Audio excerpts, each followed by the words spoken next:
Top tier providence secretly cultivate for 1000 years. अध्याय 81। एक गुफा में जिंग होंगशुआन ने भूरे वस्त्रधारी वृद्ध को सावधानी से देखा। भूरे वस्त्रधारी वृद्ध ने घृणा से कहा, छोटी बच्ची, तुम्हारा पति मेरे शिष्य से ज्यादा प्रतिभाशाली नहीं हो सकता। उसे छोड़ दो, मैं बीती बातों को भूलकर तुम्हें निराकार संप्रदाय में ला सकता हूँ। यह एक महान अवसर है जिसका कई लोग सपना देखते हैं। ये भूरे वस्त्रधारी वृद्ध ज्ञान प्राप्त वृद्ध राक्षस था।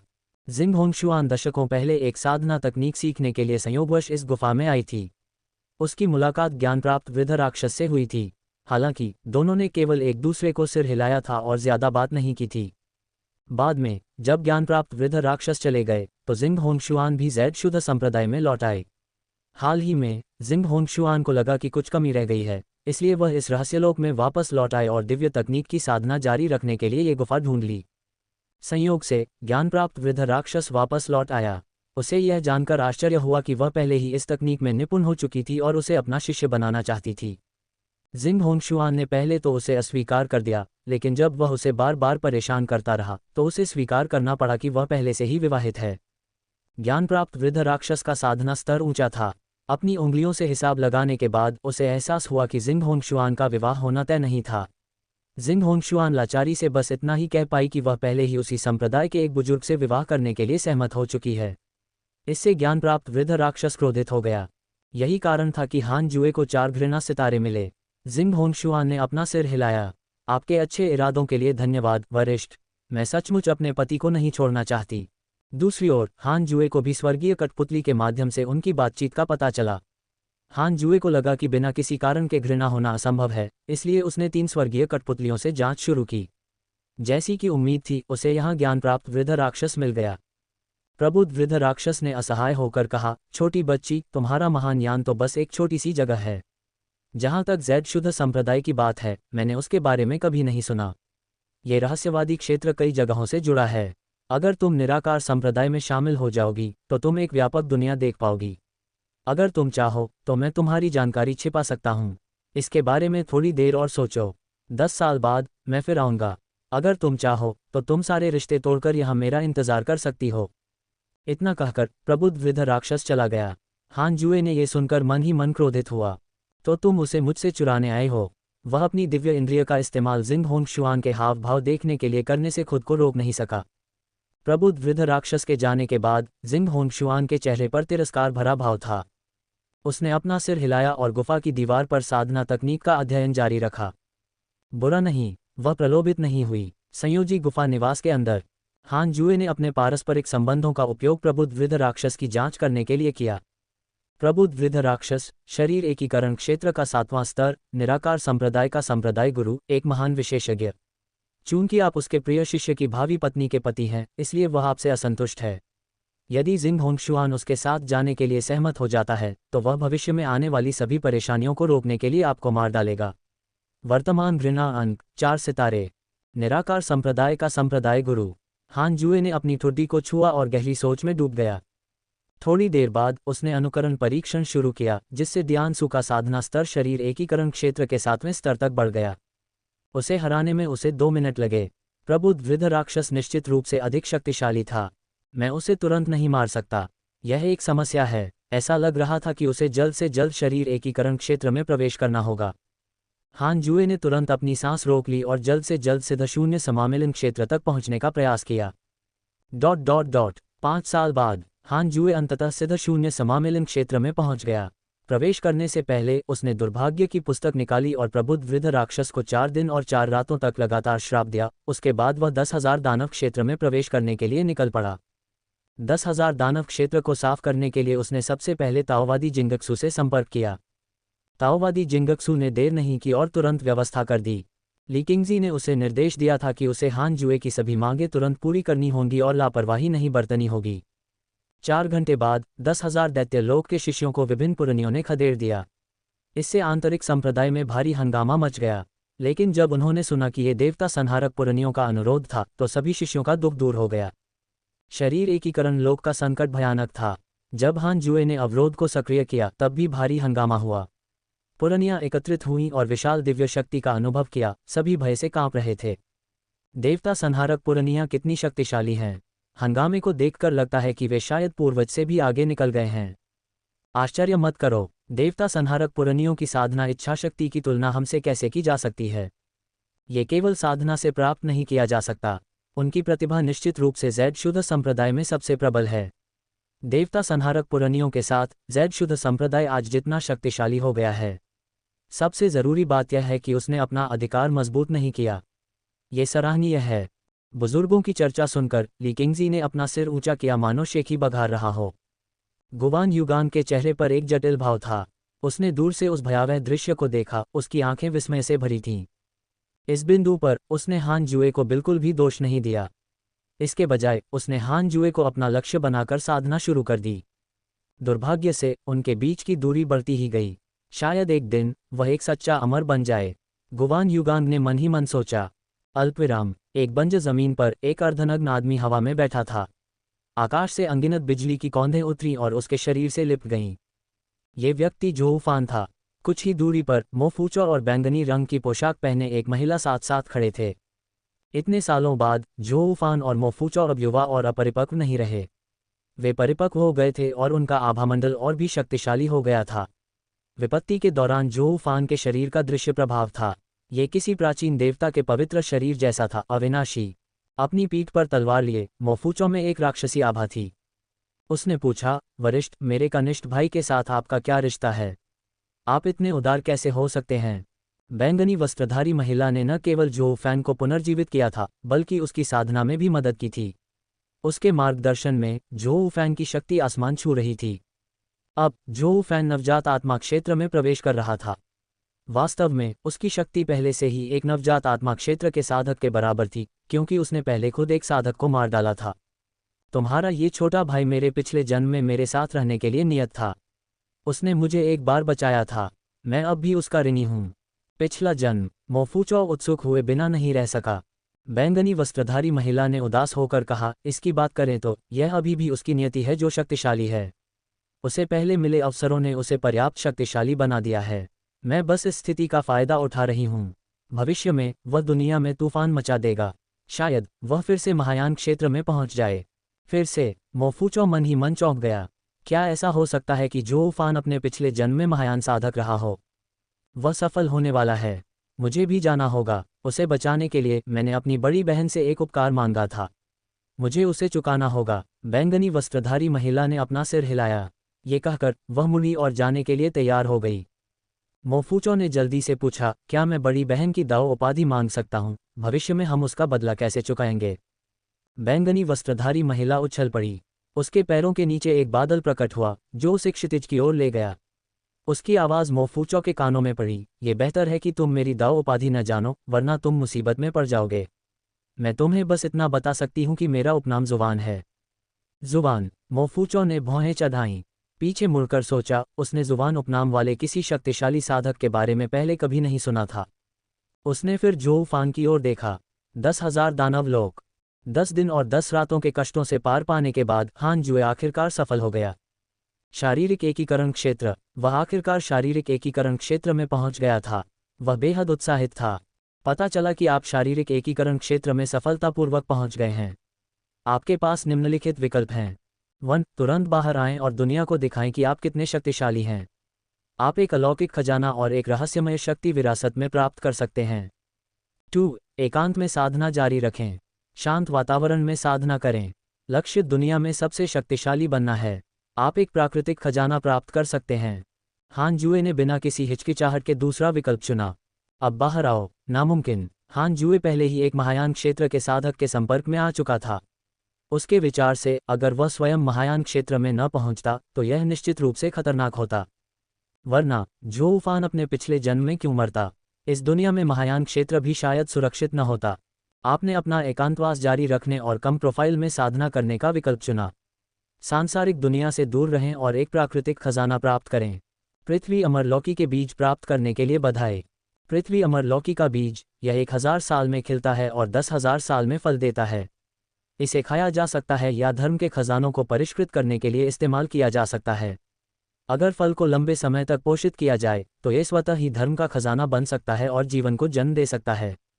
हान जुए ने पलकें झपकाईं।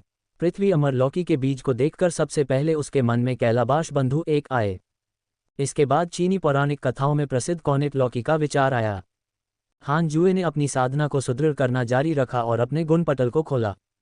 नाम हान जुए। जीवनकाल 356/27900। जाति मानव नश्वर पारलौकिक अवस्था। साधना शरीर एकीकरण क्षेत्र का प्रथम स्तर। तकनीक पुनर्जन्म के 6 मार्ग वंशानुगत हो सकते हैं। जादू अद्वितीय उंगली दिव्य तलवार 7 ब्रह्मकारी चरण 3 शुद्ध छाया तलवार अद्वितीय 9 ड्रैगन शैतान निष्कासन मोहर प्रमुख चिलियोकौसम वज्रपात पवन देव तकनीक स्थिर अवस्था तकनीक। रहस्यमय शक्ति 6 पथ आत्मा अवशोषण स्वर्गीय दंड भूत देवता तलवार स्वर्ग और पृथ्वी का अनुकरण कलाबाजी बादल 10,000 तलवार संप्रदाय वंशानुगत हो सकता है। तथागत मंत्र 6 पथ परम मोहर आकाश तलवार क्यूई। उपकरण स्वर्ण सिकाडा का रहस्यमय दिव्य वस्त्र 7वीं श्रेणी का दिव्य खजाना। छोटा ब्रह्मांड बेल्ट किलिन तलवार दानव बंधन रस्सी जलती हुई राक्षस घंटी 6ठी श्रेणी का दिव्य खजाना। 9 सितारों वाली आत्मा रौंदने वाले जूते 5वीं श्रेणी का दिव्य खजाना। फ्रॉस्ट लॉर्ड का चमकीला मुकुट 4थी श्रेणी का दिव्य खजाना। दुर्भाग्य की पुस्तक उच्चतम श्रेणी का दिव्य खजाना। पृथ्वी सम्राट का आत्मा रक्षक 3री श्रेणी का दिव्य खजाना। हृदय रक्षक अमर जंजीर 3री श्रेणी का दिव्य खजाना। शांत ध्यान चटाई भव्य एकता 6ठी श्रेणी दिव्य निधि। तलवार अभिप्राय पुनर्जन्म तलवार अभिप्राय महान एकता। स्वनिर्मित रहस्यमय शक्ति 3 शुद्ध विश्व शुद्धि शाश्वत। जन्म धर्म निधि आदिम न्याय तलवार। साधना क्षमता 6 मार्गों का आध्यात्मिक शरीर।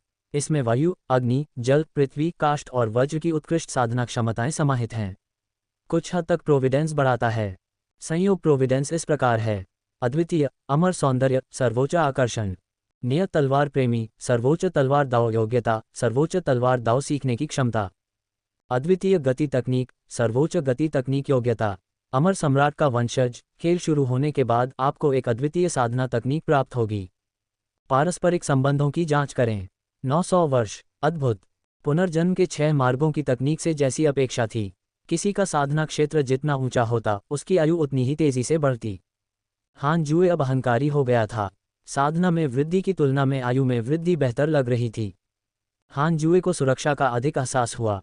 अपनी शारीरिक एकीकरण क्षेत्र साधना के साथ महायान की तो बात ही छोड़िए, वह पहले से ही साधना जगत में एक उत्कृष्ट विशेषज्ञ था। लेकिन ये पर्याप्त नहीं था। उसे साधना जारी रखनी थी। जहां तक मौज मस्ती करने के लिए बाहर जाने की बात है तो इतनी जल्दी क्या थी। महायान क्षेत्र पहुंचने पर हान जुए की आयु कितनी होगी। उस समय उसके पास चिंतामुक्त रहने के लिए पर्याप्त समय होगा। आज की कठिन साधना ही भविष्य में चिंतामुक्त रहने का आधार बनेगी। कई दिन बाद हान जुए की साधना पूरी तरह स्थिर हो जाने के बाद वह उठकर जल्दी से चला गया।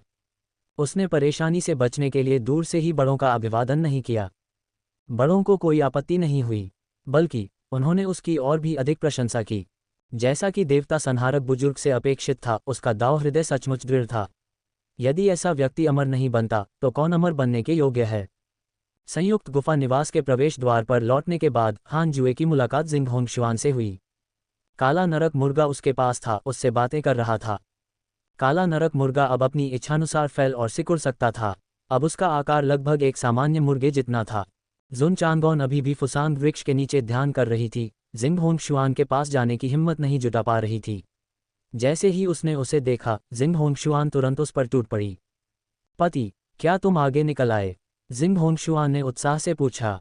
हान जुए गुफा निवास से बहुत कम बाहर निकलता था। जब तक वह बाहर निकलता तब तक जरूर उसे तोड़ने के लिए ही जाता था। हान जुए ने सिर हिलाया और कहा, पहले अंदर चलते हैं। दोनों कौनिक गुफा निवास में दाखिल हुए। काला नरक मुर्गा उनके पीछे आना चाहता था, लेकिन समूह के कारण उसे रोक दिया गया। वह जुन चांगोन के सामने पहुंचा और मुस्कुराया। क्या तुम्हें लगता है कि जिंग होंगशुआन मालिक को खा जाएगा? जुन चांगोन का चेहरा तमतमा गया।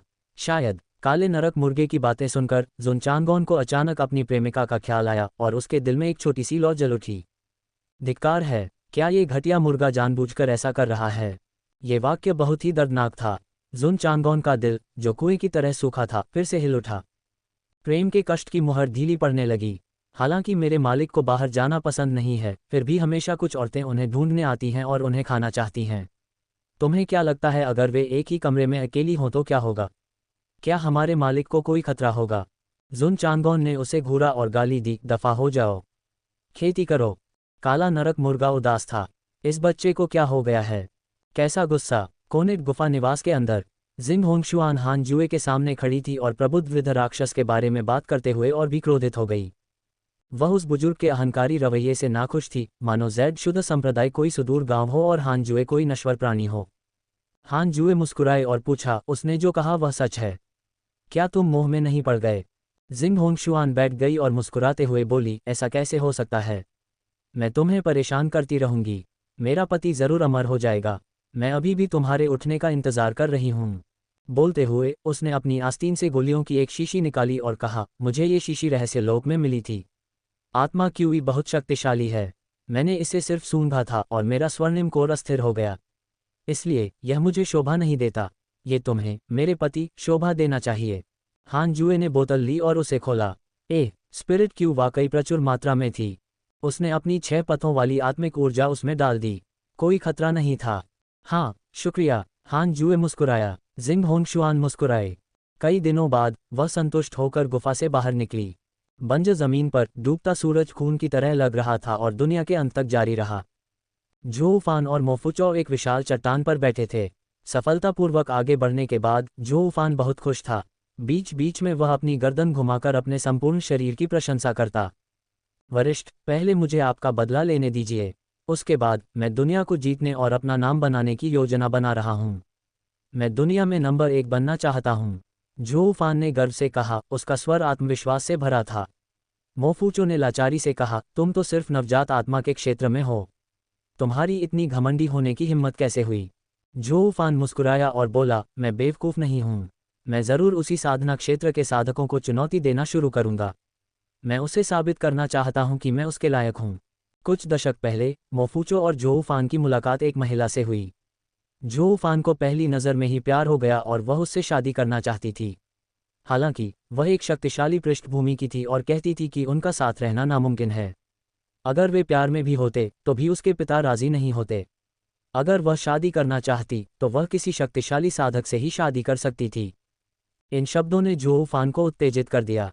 उसे यह नापसंद था कि दूसरे उसे नीची नज़रों से देखते हैं। इसलिए उसने ये चरम रास्ता अपनाया। मोफुचो अक्सर इसके खिलाफ सलाह देते थे, लेकिन ये बेकार था। चलो पहले सच्चे मार्शल संप्रदाय को चुनौती देते हैं। मैंने सुना है कि वहाँ कई कुलीन लोग हैं। जोऊफान उत्साह से मुस्कुराया। उसे अचानक किसी का ख्याल आया और वह मुस्कुराया। वरिष्ठ, क्या आपको अभी भी जैड शुद्ध संप्रदाय का हान जुए याद है? आपने कहा था कि वह देवता वध करने वाला बुजुर्ग हो सकता है और उसने एक बार एक आत्मा निर्माण साधक को मार डाला था। मुझे लगता है कि अपनी वर्तमान शक्ति के साथ मैं एक आत्मा निर्माण साधक की बराबरी कर सकता हूँ। क्या मैं आखिरकार उसके बराबर पहुँच गया हूँ? हान जुए, मोफुचो ने भौहें चढ़ाईं और कहा, भाई हान की योग्यता बहुत ऊंची है और वह एकांत में साधना कर रहा है। उसकी साधना का स्तर शायद बहुत ऊंचा है। मुझे डर है कि केवल आत्मा निर्माण क्षेत्र की शक्ति ही उसे हराने के लिए पर्याप्त नहीं है। इतने लंबे समय तक महान यान को छोड़ने के बाद वह सोच रहा था कि जैड शुद्ध संप्रदाय कैसा कर रहा होगा। जोऊफान ने सिर हिलाया और मुस्कुराया। ये कैसे संभव है? एकांत में साधना करना उचित नहीं है। तुम और मैं दोनों नश्वर हैं। किसी नश्वर को अमर बनाने के लिए सिर्फ साधना ही काफ़ी कैसे हो सकती है? तुम्हें संसार में अवसर तलाशने होंगे। मेरी ओर देखो, मेरी साधना का स्तर बहुत तेज़ी से आगे बढ़ा है। मेरा पूर्व शत्रु भी साधना कर रहा है, लेकिन वह अभी भी अपने मूल लोक में ही अटका हुआ है। जब मैं भविष्य में वापस जाऊंगा तो मुझे हान जुए से युद्ध करना होगा और उसे यह एहसास दिलाना होगा। जब समय आएगा तो उसे भी साथ ले आना और हम तीनों मिलकर दुनिया घूमेंगे और अपना नाम कमाएंगे। क्या ये बहुत अच्छा नहीं है? जिंग होंगशुआन के जाने के 7वें दिन हान जुए ने पृथ्वी अमर लौकी का बीज निकाला और गुफा से बाहर निकल गया। वह फुसांग वृक्ष के पास आया और बीज को मिट्टी में गाड़ दिया। फिर उसने उसे पोषित करने के लिए अपनी 6 पथों वाली आत्मिक ऊर्जा का संचार किया। उसे स्वयं ऐसा खजाना रोपना था। जुन चांगोन की साधना तकनीकें सीमित थीं। ज्यादातर समय वह फुसांग वृक्ष को अपने आप बढ़ने देता था। सौभाग्य से वह दिव्य वृक्ष मजबूत था। गुरु, यह क्या है? जुन चांगोन ने उत्सुकता से पूछा। हान जुए ने उत्तर दिया, एक लौकी का बीज। आपको भविष्य में इसकी देखभाल करनी होगी। जुन चांगोन उत्सुक था, हान जुए को लौकी का बीज कहाँ से मिला? जैसे जैसे फुसांग वृक्ष बढ़ता गया, जुन चांगोन को पता चला कि यह वृक्ष साधारण नहीं था। इससे उत्पन्न होने वाली आत्मा क्यूई की मात्रा पहले से ही बहुत अधिक थी और इसकी उपज पर्वत पर मौजूद अन्य सभी खजानों से भी अधिक थी। जुन चांगोन मूर्ख नहीं था। क्या ऐसा खजाना सचमुच जैड शुद्ध संप्रदाय का था? जब ली किंगजी पहले वहां से गुजरा तब भी वह बहुत हैरान था। उसके गुरु की पृष्ठभूमि उसकी कल्पना से कहीं परे थी। हान जुए ने अपने गुफा निवास में लौटने से पहले कुछ देर तक फुसांग वृक्ष का अवलोकन किया। वह भी अभी शरीर एकीकरण क्षेत्र में पहुंचा था और साधना करने की जल्दी में नहीं था। उसने दुर्भाग्य की पुस्तक निकाली और प्रबुद्ध वृद्ध राक्षस को श्राप देने की तैयारी की। तुम मेरे साथी को चुराने की हिम्मत कैसे कर सकते हो और मुझे हमेशा के लिए मिटा देना चाहते हो। उसका मन बनाते हुए 6 पथों की आत्मिक ऊर्जा दुर्भाग्य की पुस्तक में उमड़ पड़ी। निराकार संप्रदाय एक साधना संप्रदाय था जो लगभग 10,000 वर्षों से चला आ रहा था। इसकी नींव गहरी थी। पहाड़ी द्वार किसी परिलोक जैसा था। वहां लगातार पहाड़ और बादल थे। सफ़ेद सारसों की कतारें उड़ती हुई दिखाई दे रही थीं। रंग बिरंगे बादलों के ऊपर बैल और घोड़े भी सरपट दौड़ रहे थे। 10,000 फीट ऊंची 2 चोटियों के बीच एक भव्य झरना था। झरने के तल पर झील की सतह पर एक आकृति बैठी थी, झरने के भयानक प्रभाव को सह रही थी। तेज हवाएं उसके चारों ओर ऐसे घूम रही थीं मानो ब्लेड पानी को चीर रहे हों। प्रबुद्ध बूढ़ा राक्षस झील के किनारे घास पर खड़ा था। उसने अपनी दाढ़ी सहलाई और चेहरे पर संतुष्टि भरी मुस्कान के साथ देखा। जियान एर की क्षमता के साथ उसे निश्चित रूप से स्वर्गीय अमर जागीर द्वारा चुना जाएगा। प्रबुद्ध वृद्ध राक्षस अपने शिष्य डोंग वांगशियान के बारे में सोचकर मुस्कुराए बिना नहीं रह सके, जो स्वर्गीय अमर जागीर में उत्पात मचा रहा था और अंततः दुनिया का एक सर्वोच्च साधक बन गया या यहाँ तक कि आरोहण भी कर रहा था। उनकी योग्यता पहले ही अपनी चरम सीमा पर पहुंच चुकी थी और उनके लिए क्लेश पारलौकिक क्षेत्र में प्रवेश करना बहुत कठिन था। इसलिए उन्होंने अपनी आशाएं अपने शिष्य पर टिका दीं। इस क्षण प्रबुद्ध वृद्ध राक्षस की जीवन शक्ति अचानक अस्त व्यस्त हो गई। उनकी सार आत्मा कांप उठी और दुनिया उनके चारों ओर घूमने लगी। उनका शरीर लड़खड़ाया और वे लगभग गिर पड़े। उनके गले से एक कौर खून बह निकला। वे उसे थूकने से खुद को नहीं रोक सके। वे जल्दी से बैठ गए और अपनी चोटों को ठीक करने के लिए अपनी ऊर्जा का संचार करने लगे। झरने के नीचे डोंग वांगशियान ने अपनी आंखें खोलीं। उनकी आंखों से प्रकाश की 2 किरणें निकलीं जो पानी को भेदती हुई निकल रही थीं। वे तुरंत उठ खड़े हुए और प्रबुद्ध वृद्ध राक्षस के पास प्रकट हुए। सूरज की रोशनी में डोंग वांगशियान नंगे सीने खड़ा था। उसकी मांसपेशियां साफ दिखाई दे रही थीं। वह फूला हुआ या दुबला पतला नहीं था। उसकी सुंदरता अवर्णनीय थी। उसके चेहरे के भाव कोणीय थे। उसकी भौहें तीखी और आंखें चमकदार थीं। उसके गीले काले बाल भाप बनकर ऊपर उठे हुए थे। काले बालों की लंटें ऊपर तैरकर सूख गईं। डोंग वांगशियान ने भौहें चढ़ाईं। गुरु, क्या हुआ? ज्ञान प्राप्त वृद्ध राक्षस ने आंखें नहीं खोलीं। इसके बजाय उसने दांत पीसते हुए कहा, कोई मुझे श्राप दे रहा है। ज्ञान प्राप्त वृद्ध राक्षस आखिरकार एक शरीर एकीकरण क्षेत्र का साधक था। उसका ज्ञान जियाओ ए ताओवादी शांत आकाश और दानव राजा डियानसू से भी ज्यादा था। वह अपनी साधना को बहुत अच्छी तरह समझता था। उसे बिना किसी कारण के इतनी गंभीर चोट नहीं लग सकती थी। कोई उसकी पीठ पीछे उसे श्राप दे रहा होगा। डोंग वांगशियान ने और भी जोर से भौहें चढ़ाईं और पूछा, कौन हो सकता है? बताओ, मैं जाकर उसे तुरंत मार डालूंगा। मुझे भी यकीन नहीं है। मैं इस श्राप की उत्पत्ति का पता नहीं लगा सकता।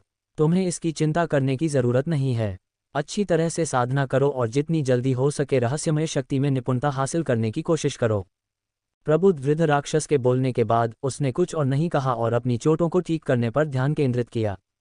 डोंग वांगशियन जाने ही वाला था कि प्रबुद्ध वृद्ध राक्षस ने फिर से मुंह में खून थूक दिया। शत्रु कितना शक्तिशाली है कि 7वें स्तर के शरीर एकीकरण क्षेत्र के साधक को इस तरह कष्ट दे सके। डोंग वांगशियन गहरी सोच में डूबा हुआ था। वह आधे दिन तक कोसता रहा। जब तंत्र ने खतरे का संकेत दिया तो हान जुए रुक गया और उपचार शुरू कर दिया। कई दिनों बाद वह ठीक हो गया। वह आदमी जरूर कष्ट में होगा, हान जुए ने गर्व से सोचा। फिर वह अपनी साधना में लौट आया। उसे अब प्रबुद्ध वृद्ध राक्षस के हमले का डर नहीं था। आखिरकार वह भी शरीर एकीकरण क्षेत्र में था। हान जुए ने सबसे पहले पुनर्जन्म के 6 मार्गों की 7वीं स्तर की साधना की। मानसिक साधना तकनीक का 7वां स्तर पहले से कहीं अधिक गहन था। इसकी साधना भी अधिक जटिल थी। 10 दिन बाद हान जुए ने अपनी शक्तिशाली योग्यता से इसे समझ लिया और अपनी साधना बढ़ाने के लिए ची को अवशोषित करना शुरू कर दिया। हान जुए को यह देखकर सुखद आश्चर्य हुआ कि जैसे जैसे उसकी साधना का स्तर बढ़ता गया, उसकी साधना की गति धीमी नहीं हुई। ऐसा मुख्यतः इसलिए हुआ क्योंकि उसकी क्षमता भी प्रकट होने लगी थी। उसने स्वर्ग और पृथ्वी की आत्मा ची को ऐसे ग्रहण किया जैसे कोई वेल पानी पी रही हो और वह अपनी साधना के स्तर को हर दिन बढ़ता हुआ महसूस कर सकता था। उसकी योग्यता के अलावा ये फुसांग वृक्ष और आत्मा ची की बदौलत भी था जिसकी उसने इस अमर पर्वत पर साधना की थी। लिकिंगजी कभी कभार किसी को अध्ययनपूर्वक अमर बनो साधना पर्वत पर बुलाते और भी बेहतर प्राकृतिक खजाने रोपते जिससे आत्मा ची लगातार बढ़ती जाती। वह चाहता था कि हान जुए वहां से जाने को तैयार न हो। हालांकि हान जुए ने कहा कि वह जाना नहीं चाहता था और उसे डर था कि बाहर बहुत ज़्यादा परेशानी होगी। ली किंगजी जानता था कि एक बार हान जुए को लगेगा कि यहाँ आत्मा क्यूई की कमी है तो वह ज़रूर चला जाएगा। उस समय संस्थापक के लिए भी यही स्थिति थी। साधना अंतहीन थी और शक्तिशाली साधकों को एकांतवास में दशकों लग जाते थे। पलक झपकते ही 15 साल तेजी से बीत गए। हान जुए ने शारीरिक एकीकरण क्षेत्र के दूसरे स्तर तक सफलतापूर्वक प्रवेश किया। उसने जिंग होंगशुआन द्वारा दी गई गोली पहले ही ले ली थी। वह गोली वास्तव में उसके शरीर को मजबूत बना सकती थी और उसकी साधना के स्तर को बढ़ा सकती थी। हान जुए हमेशा से एक आत्मा क्यूई साधक रहा था। उसकी आत्मिक ऊर्जा उसे उच्च साधना स्तर के शत्रुओं को मारने में सक्षम बना सकती थी, लेकिन उसके शरीर की शक्ति उसी साधना स्तर के शत्रुओं के समान थी। सौभाग्य से उसके पास कई दिव्य निधियां थीं जो उसके शरीर की रक्षा कर सकती थीं। सफलता के बाद हान जुए फिर से गुफा निवास से चला गया। वह फुसांग वृक्ष के सामने चला गया और अपनी मांसपेशियों को तानने लगा। पृथ्वी अमरलौकी के बीच से लताएं उगने लगी थीं जो फुसांग वृक्ष के चारों ओर हरे सांप की तरह लिपटी हुई थीं। पृथ्वी अमरलौकी के खिलने और फल देने में अभी बहुत समय था। हान जुए को बस यही उम्मीद थी कि इससे यहाँ आत्मा क्यूई को मजबूत करने में मदद मिल सके। जैसे ही उसने तानने की कोशिश की, उसने अपने ईमेल देखने के लिए अपने पारस्परिक संबंधों के बटन खोले।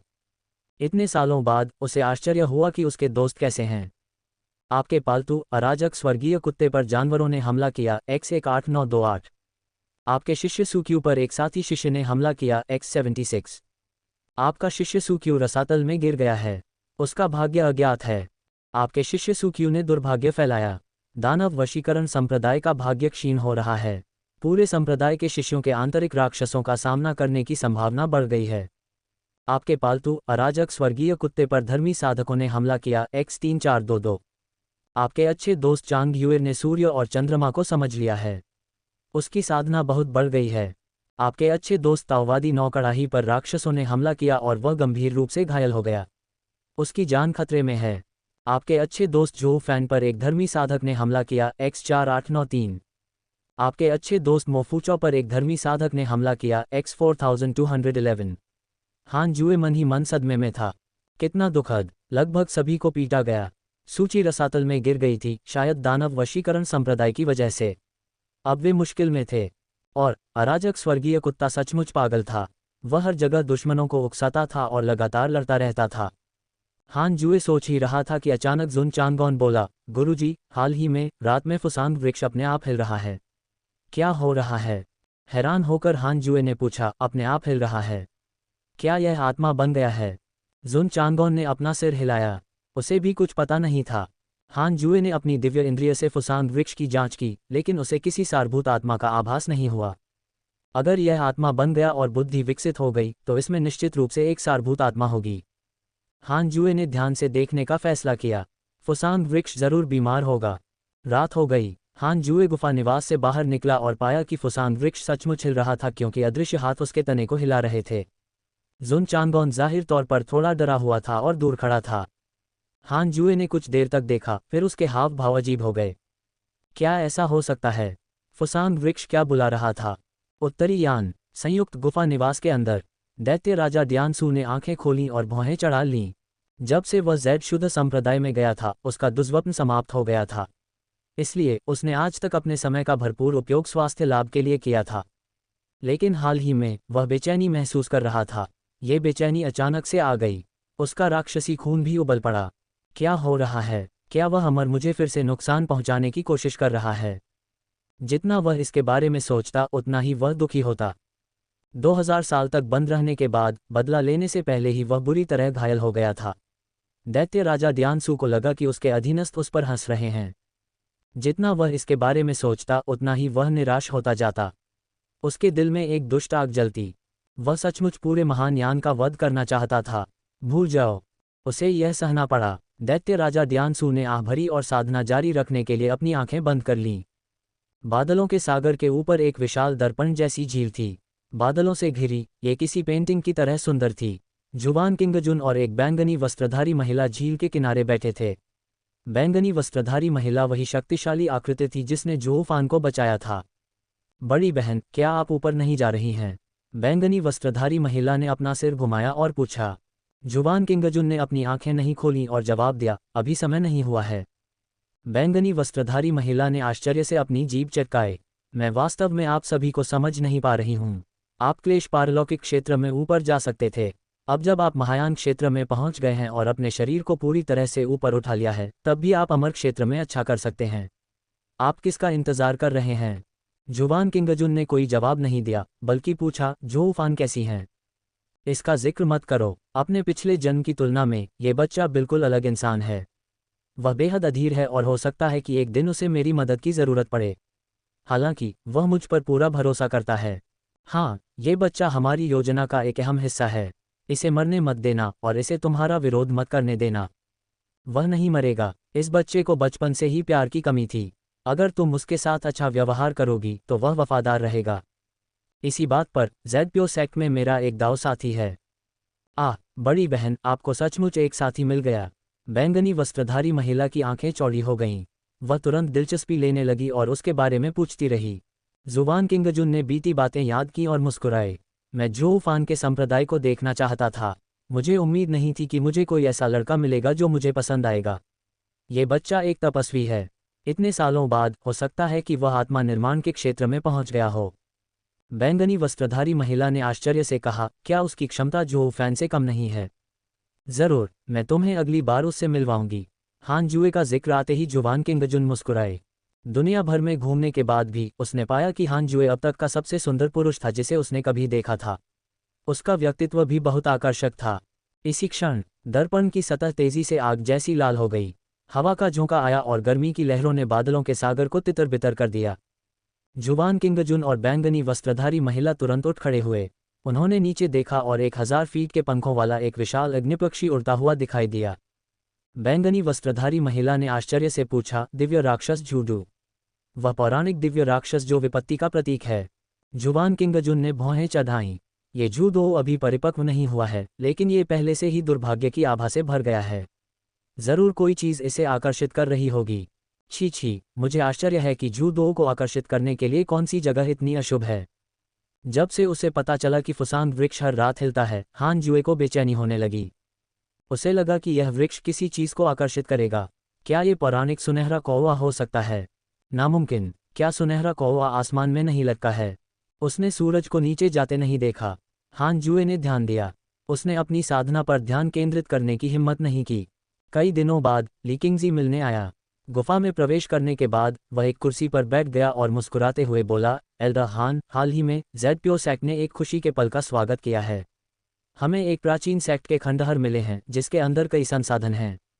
वहाँ साधना तकनीकें, खजाने और यहाँ तक कि धर्म के खजाने भी हैं। क्या आप देखना चाहेंगे? हान जुए ने भौहें चढ़ाईं और पूछा, क्या ये बात फैल गई है? अगर ऐसा कोई अवसर फैलता तो यह निश्चित रूप से दुनिया के सभी साधकों को आकर्षित करता।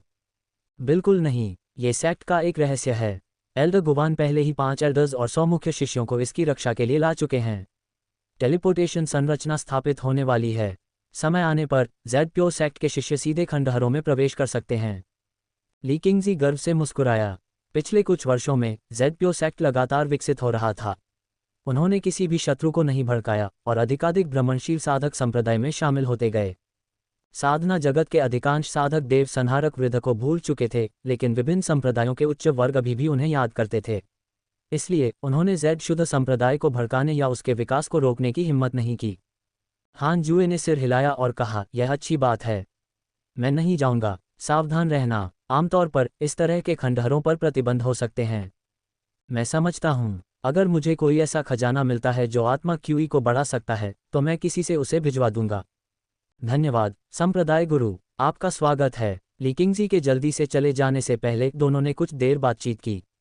हान जुए का मूड ठीक हो गया। वह ज़ेड शुद्ध संप्रदाय की शांतिपूर्ण मजबूती से बहुत संतुष्ट था। संप्रदाय जितना मजबूत होता, वह उतनी ही शांति से एकांत में साधना कर पाता। हान जुए को अचानक एहसास हुआ कि जुन चांगोन चला गया है।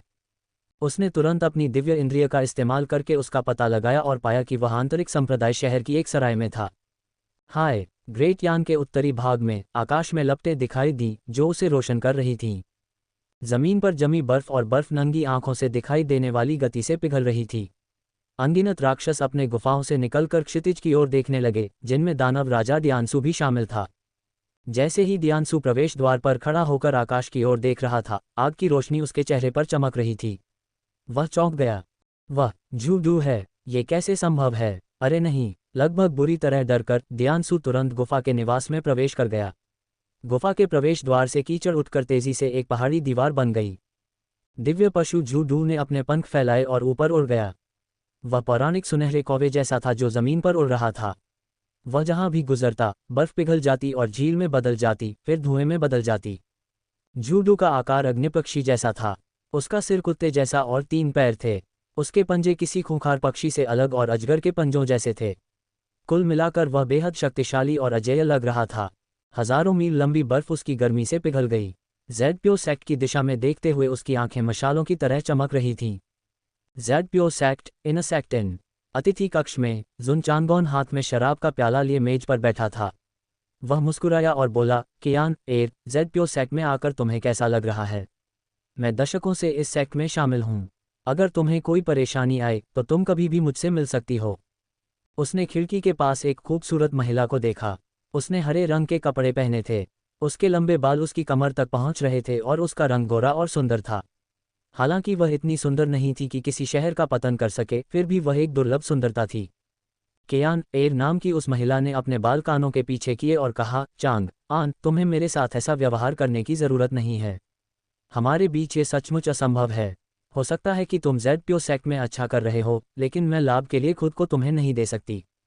ये सुनकर जुन चांग आन का दिल दुख गया। उसने दांत पीसते हुए कहा, क्यों? मेरे रूप की वजह से? मैं एक सुंदर चेहरा बना सकती हूँ।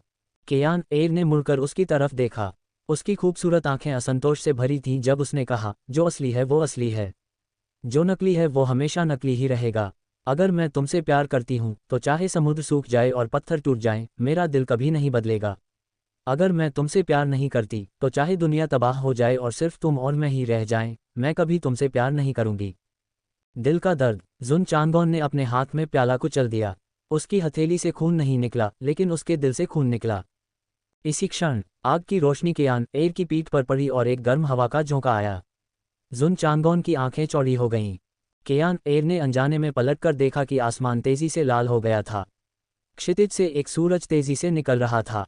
दिव्य राक्षस झूदोऊ, वह क्या है? केयान एर ने भयभीत होकर पूछा। उसने पहली बार ऐसा भयानक दृश्य देखा था। जुन चांग आन उसके पास गया और ये देखकर वह भी चौंक गया। सिर्फ वे ही नहीं, 18 चोटियों, आंतरिक संप्रदाय और बाहरी संप्रदाय ने भी ये दृश्य देखा। धमाका। ज़ेड-प्यो संप्रदाय में हड़कंप मच गया।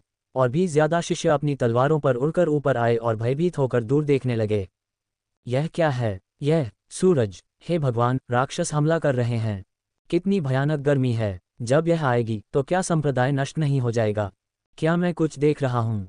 ये खत्म हो गया है। हमें क्या करना चाहिए? संप्रदाय सुरक्षा दल को सक्रिय करें। जैसे ही शिष्य भयभीत होकर चर्चा कर रहे थे, बुजुर्गों ने तुरंत संप्रदाय की सुरक्षा संरचना खड़ी कर दी। लिकिंगजी अभी अभी cultivate diligently be immortal mountain से बाहर निकले थे और मुख्य शिखर पर वापस लौटे ही थे कि उन्होंने झूदो को खतरनाक तरीके से आते देखा। उनकी आंखें चौड़ी हो गईं मानो उन्होंने कोई भूत देखा हो। उसी समय हान जुए के सामने अचानक शब्दों की एक पंक्ति प्रकट हुई। दिव्य राक्षस झूदो हमला कर रहा है। वह फुसांग वृक्ष पर कब्जा करना चाहता है। झूदो, शरीर एकीकरण क्षेत्र का 5वां स्तर, विपत्ति का दिव्य राक्षस, सिंदूरी पक्षी का पुत्र, दुर्भाग्य का वाहक और सूर्य की ज्वाला से जलता हुआ, दुनिया को नष्ट करने में सक्षम। हान जुए चौंक गया। दिव्य राक्षस झूदो, विपत्ति का दिव्य राक्षस। हान जुए जल्दी से गुफा के निवास से बाहर निकला। वह चट्टान के किनारे पर प्रकट हुआ और आकाश की ओर देखा। आकाश पहले से ही लाल रंग में रंगा हुआ था, मानो शाम हो गई हो। दिव्य राक्षस झूदो तेजी से आकार में बढ़ रहा था। वह ज़ेड शुद्ध संप्रदाय के और करीब आ रहा था।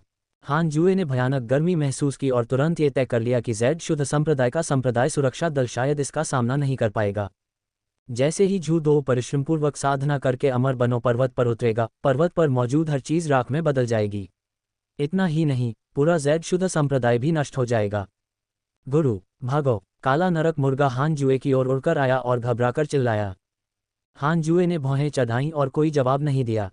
उसने झूदो को एक आवाज भेजी, रुको। हालांकि झूदो ने उसकी पूरी तरह से अनदेखी की और तेजी से आगे बढ़ गया। भयानक गर्मी ने जमीन पर फैले जंगल को जला दिया और आग अविश्वसनीय गति से ज़ेड शुद्ध संप्रदाय तक फैल गई।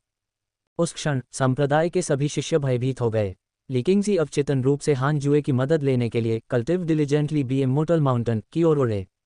हालांकि पर्वत में प्रवेश करने से पहले उन्होंने अमर पर्वत से एक तलवार की किरण को उड़ते हुए देखा। वह आकाश को चीरती हुई चली गई। तलवार की किरण अग्नि में आकाश में अत्यंत आकर्षक थी, मानो रात में कोई टूटता तारा हो। कई शिष्यों ने यह दृश्य देखा। वह तलवार की रोशनी हान जुए थी। इस बार हान जुए अपनी तलवार पर नहीं उड़े, बल्कि वह पूरी गति से झू दो की ओर दौड़े। वह इसे संप्रदाय के पास नहीं आने दे सकता था, वरना यह नष्ट हो जाता। 200 वर्षों से पोषित प्राकृतिक खजानों के पहाड़ को इस तरह नष्ट नहीं किया जा सकता था। हान जुए ने आदिकालीन न्याय तलवार निकाली और अपने शरीर पर मौजूद सभी दिव्य खजानों को सक्रिय कर दिया। 7वीं श्रेणी का दिव्य खजाना स्वर्ण सिकाडा का रहस्यमय दिव्य वस्त्र सक्रिय हो गया। 5वीं श्रेणी का 9 सितारा आत्मा रौंदने वाले जूते सक्रिय हो गए। 4थी श्रेणी का फ्रॉस्ट लॉर्ड का चमकदार मुकुट सक्रिय हो गया। 3री श्रेणी का पृथ्वी सम्राट का आत्मा रक्षक सक्रिय हो गया। 3री श्रेणी का हृदय रक्षक अमर जंजीर सक्रिय हो गया। 6ठी श्रेणी का दिव्य खजाना जलती हुई शैतान घंटी उसे ऊपर से ढाल रही थी। एक पल में हान जुए जूडू की आग की गर्मी महसूस नहीं कर सका। जूडू ने हान जुए को स्पष्ट रूप से देखा और उसकी ओर तेजी से बढ़ा। उसने अपना मुंह ऐसे खोला मानो उसे पूरा निगल जाना चाहता हो। दिव्य राक्षस जूडू को तुमसे नफरत हो गई है। वर्तमान नफरत अंक 5 सितारे। धिक्कार है, कितना घिनौना जानवर है। मिलते ही उसे उससे बहुत नफरत हो गई। जाओ और मर जाओ। हान जुए की आंखों से हत्या का इरादा फूट पड़ा और उसने अचानक अपनी तलवार से वार कर दिया। पुनर्जन्म तलवार का इरादा तलवार के ब्लेड में विलीन हो गया। 6 पथों की आत्मिक ऊर्जा तलवार क्यूई में बदल गई और ज्वालामुखी की तरह फट गई। एक काली तलवार क्यूई आकाश में काले अर्धचंद्र की तरह प्रकट हुई, जिसने जैड शुद्ध संप्रदाय के कई शिष्यों को चौंका दिया। स्वर्गीय दंडभूत देवता तलवार। धमाका। तलवार क्यूई जूडू से टकराए और फट गई क्योंकि दिव्य जानवर हिलना बंद कर दिया। लेकिन वह अभी मरा नहीं था। हालांकि वह शरीर एकीकरण क्षेत्र के केवल 5वें स्तर पर था, वह एक दिव्य जानवर था। उसकी शक्ति और शारीरिक शक्ति किसी आत्मा से कहीं अधिक थी। फिर भी हान जुए की दबंग तलवार का सामना करते हुए जू दो स्तब्ध रह गया। हान जुए रुका नहीं। उसने अपनी तलवार उठाई और उसे आकाश की ओर तान दिया। एक भयानक तलवार क्यूई आकाश में तेजी से दौड़ी, जिससे नंगी आंखों से दिखाई देने वाला एक विशाल भंवर बन गया। तलवार की परछाइयां हवा में घनीभूत हो गईं। 3 शुद्ध विश्व शुद्धिकरण। 1 सेकंड से भी कम समय में 10,000 से ज्यादा तलवारों की परछाइयां चारों दिशाओं से जू दो की ओर बढ़ीं। संप्रदाय के अनुयायियों ने अपनी आंखों के सामने केवल एक तलवार चमकती देखी। उसके तुरंत बाद तलवार क्यूई फट गई। फूटने वाले तीव्र प्रकाश ने दुनिया का रंग उड़ा दिया।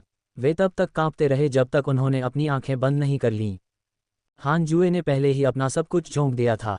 अगर वह जू दो को नहीं मार पाता तो उसे यहाँ एक भयंकर युद्ध में पड़ना पड़ता। चूंकि यह पहली बार है जब आपने किसी दिव्य राक्षस को मारा है, इसलिए आपको तलवार दाव रहस्यमय शक्ति विरासत में मिली है। रहस्यमय शक्ति प्राप्त करने पर बधाई। स्वर्ग पृथ्वी रहस्यमय पीली दुनिया भेदी तलवार उंगली। स्वर्ग पृथ्वी रहस्यमय पीली दुनिया भेदी तलवार उंगली। तलवार दाव रहस्यमय शक्ति। उंगली का उपयोग करके तलवार क्यूई चलाएं। 10,000 मील दूर दुश्मनों को मारें। तलवार क्यूई की शक्ति और सीमा उपयोगकर्ता के साधना स्तर पर निर्भर करती है। शब्दों की 3 पंक्तियों को देखकर हान जुए ने राहत की सांस ली। शुक्र है, जू दो मर चुका था। हान जुए ने अपनी आंखें खोलीं और देखा कि जू दो गिर रहा था। उसके शरीर पर सूर्य की लपटें तेजी से सिकुड़ गईं, जिससे छिद्रों से भरी त्वचा दिखाई देने लगी। यह एक भयावह दृश्य था। 3 शुद्ध विश्व शुद्धि द्वारा मारे जाने के बाद वह अब पहले जैसा नहीं रहा।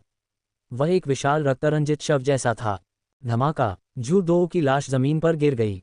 हान जुए ने हाथ हिलाया और पवन देव तकनीक का इस्तेमाल करके आग की लपटों को चारों दिशाओं में बुझा दिया।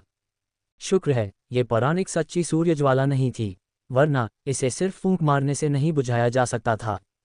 हान जुए ने लाश की तरफ देखा, उसे समझ नहीं आ रहा था कि क्या करे। इसी समय एक जानी पहचानी आभा छा गई। हान जुए ने मुड़कर देखा तो काला नरक मुर्गा तेजी से उड़ता हुआ आ रहा था। गुरु, लाश को नष्ट मत करो, इसे मेरे ऊपर छोड़ दो। काला नरक मुर्गा उत्साह से चिल्लाया। हान जुए दंग रह गया। यह मुर्गी क्या चाहती है? काला नरक मुर्गा जूडू की लाश के सामने उतरा। वह तेजी से लंबा होता गया और पहाड़ से भी ऊंचा एक भयानक विशालकाय मुर्गा बन गया और लाश पर चोंच मारने लगा। एक दिव्य जानवर खा रहा है। अपना सिर हिलाते हुए और उसे अनदेखा करते हुए हान जुए तेजी से अमर पर्वत की ओर उड़ गया। लिकिंगजी द्वार पर इंतजार कर रहा था और घबराहट से पूछा, बड़े हान, वह कौन सा राक्षस है? हान जुए ने जवाब दिया, मुझे भी यकीन नहीं है। वह पहले ही मर चुका है। मेरा मुर्गा उसकी लाश खा रहा है। बड़ों से कहो कि उसे परेशान न करें। उसने ये कहने की हिम्मत नहीं की कि वह एक दिव्य जानवर था। एक दिव्य जानवर को मारने से दूसरे लोग आसानी से अवाक रह जाते। दिव्य जानवर इसलिए थे क्योंकि लोग अमर प्राणियों द्वारा दी गई अपनी पहचान में विश्वास करते थे। ली किंगजी ने सिर हिलाया और जल्दी से शिष्यों को दिलासा दिया। गुफा में लौटने के बाद हान जुए को सीधे स्वर्ग पृथ्वी रहस्यमयी पीली दुनिया भेदी तलवार की उंगली विरासत में मिलने लगी। सराय में जुन चांगॉन ने अपने माथे से पसीना पोंछा और मुस्कुराया। यह मेरे स्वामी ही होने चाहिए। विपत्ति का समाधान हो गया है। प्रलय चाहे जो भी हो, तुम्हारे प्रति मेरी भावनाएं नहीं बदलेंगी। केयान र चौंक गई। क्या तुम्हारे स्वामी जैद शुद्ध संप्रदाय के महान देवता वध करने वाले बुजुर्ग हैं? जुन चांगॉन ने सिर हिलाया। मैंने सुना है कि वह बहुत सुंदर हैं। जुन चांगॉन की मुस्कान फीकी पड़ गई। दूसरी ओर संप्रदाय के शिष्यों को स्पष्ट रूप से दिखाई नहीं दे रहा था कि दिव्य राक्षस जूडू का वध किसने किया था। हालांकि तलवार की किरण कल्टिव डिलीजेंटली बिकम इमोर्टल माउंटेन से आई थी। उन्होंने अनुमान लगाया कि यह संप्रदाय का सबसे रहस्यमय बुजुर्ग था। कई घंटे बाद हान जुए ने पहले ही स्वर्ग पृथ्वी रहस्यमयी पीली दुनिया भेदी तलवार की उंगली पकड़ ली थी। जैद शुद्ध संप्रदाय ने अपनी शांति वापस पा ली। दिव्य पशु को खाने के बाद काला नरक मुर्गा परिश्रमपूर्वक अमर बनने की साधना करने वाले पर्वत के पीछे पहाड़ी जंगल में लौट आया। ऐसा लग रहा था जैसे वह जूडू के मांस और रक्त को परिष्कृत कर रहा हो। हान जुए ने अपनी दिव्य इंद्रिय से संप्रदाय के आसपास के वातावरण को देखा और राहत की सांस ली। कितना खतरनाक! यह विपत्ति फुसांग वृक्ष के कारण आई, लेकिन उसने इसका रहस्य नहीं बताया। दिव्य पशु सिंदूरी पक्षी ने तुम्हारे प्रति घृणा विकसित कर ली है। वर्तमान घृणा अंक 5 सितारे। अपने सामने शब्दों की एक पंक्ति उभरती देखकर हान जुए की मुस्कान फीकी पड़ गई। दिव्य राक्षस सिंदूरी पक्षी। हान जुए को होश आया। उसकी पहली प्रतिक्रिया ये सोचने की थी कि सिंदूरी पक्षी पागल है। वह अपने ही बच्चे को नियंत्रित नहीं कर सकता। अगर वह मर गया तो उसे दोष क्यों दें? जूडू ने रास्ते में अनगिनत लोगों की जान ले ली थी। हालांकि सिंदूरी पक्षी बहुत प्रसिद्ध था, हान जुए फिर भी अपने पारस्परिक संबंधों पर ध्यान से नजर रखता था। सिंदूरी पक्षी की छवि एक पक्षी की थी जो हान जुए की कल्पना के लिए एकदम उपयुक्त थी। सिंदूरी पक्षी मध्य अवस्था ग्रैंड यूनिटी अर्थ अमर क्षेत्र सहसंबद्ध दिव्य राक्षस। इसका एक प्रबल भविष्य है और अपने बेटे की हत्या के लिए यह आपसे घृणा से भरा हुआ है। जब आप ऊपर उठेंगे तो यह आपसे बदला जरूर लेगा। वर्तमान घृणा अंक 5 सितारे। ग्रैंड यूनिटी अर्थ अमर। अचानक हान जुए चौंक गया। यह इतना शक्तिशाली था। उसे नहीं पता था कि महायान क्षेत्र और महाएकता पृथ्वी अमर क्षेत्र के बीच कोई शक्ति अंतर है या नहीं। खैर, ये ऐसे अस्तित्व नहीं थे जिनसे हान जुए लड़ सकता था। लेकिन सिंदूरी पक्षी उसके स्वर्गारोहण के बाद ही बदला क्यों लेगा? क्या ऐसा हो सकता है कि वह नश्वर लोक में अवतरित न हो सके? बहुत संभव है। शायद यह एक अमर नियम था। ऐसा लग रहा था कि अगर उसे भविष्य में स्वर्गारोहण करना है तो उसे कम से कम सिंदूरी पक्षी से ज्यादा शक्तिशाली होना होगा, वरना ये बहुत खतरनाक होगा। हान जुए ने चुपचाप दुर्भाग्य की पुस्तक निकालते हुए सोचा। उसने सोचा कि क्या ये पुस्तक किसी दिव्य पशु को श्राप दे सकती है। हान जुए ने कुछ देर तक श्राप दिया, लेकिन उसे कोई प्रतिक्रिया नहीं झेलनी पड़ी। ऐसा लग रहा था कि यह कारगर रहा। उसने निश्चय किया कि भविष्य में साधना करते हुए वह प्रबुद्ध वृद्ध राक्षस और सिंदूरी पक्षी को श्राप देगा। अगली सुबह जुन चांगॉन हतप्रभ सा फुसांग वृक्ष के पास लौट आया। कल रात वह सराय में नशे में धुत हो गया। जैद शुद्ध संप्रदाय की मदिरा असाधारण थी। साधक भी इसे पीकर नशे में धुत हो सकते थे।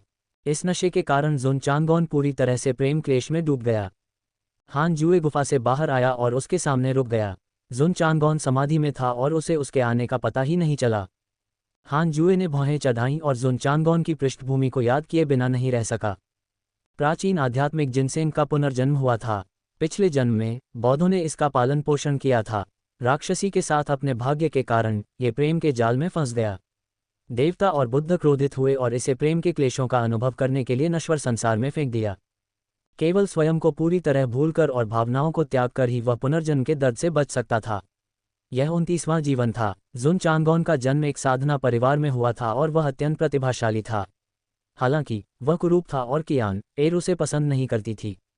कई बार अस्वीकार किए जाने के बाद उसका दिल टूट गया और अंततः वह एक भिक्षु बन गया।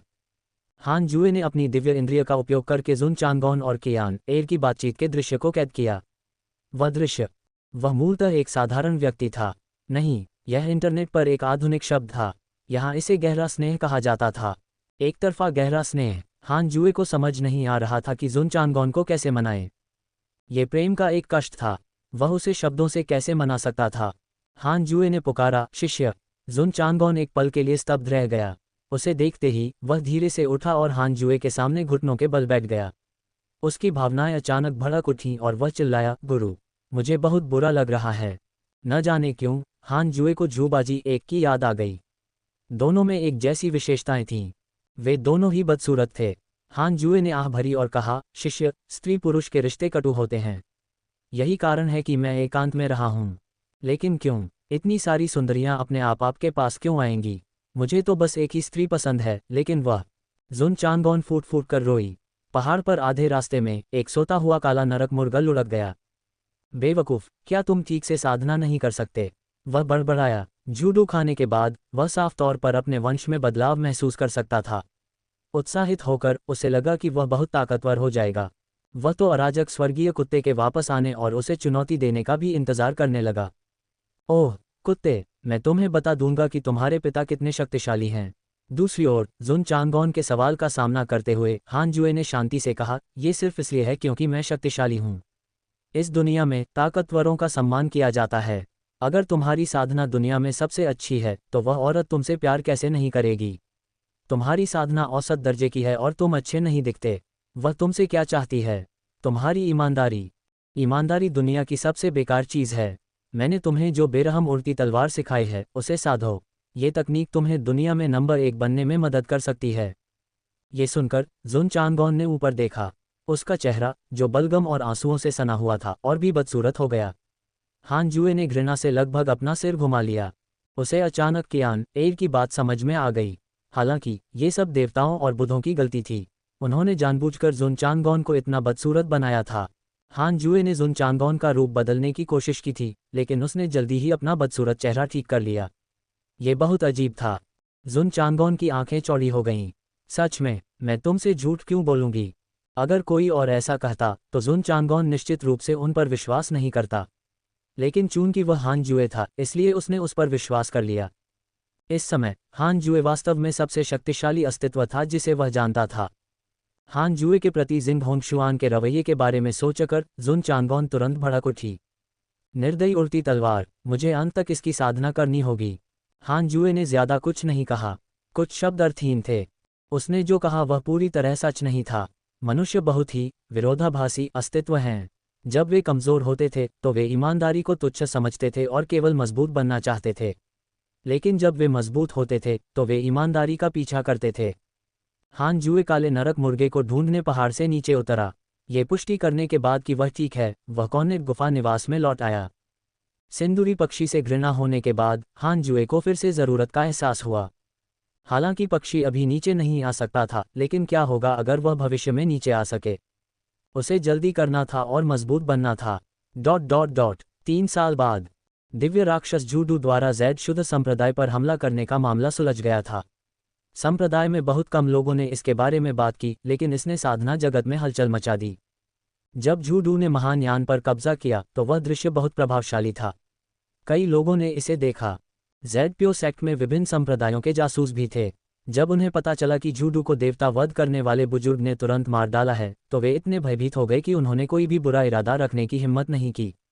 वे केवल जैड प्यो सेक्ट से दोस्ती करने की कोशिश कर सकते थे और किसी भी तरह की दुश्मनी नहीं पाल सकते थे। संप्रदाय में कोई राक्षस जासूस नहीं थे।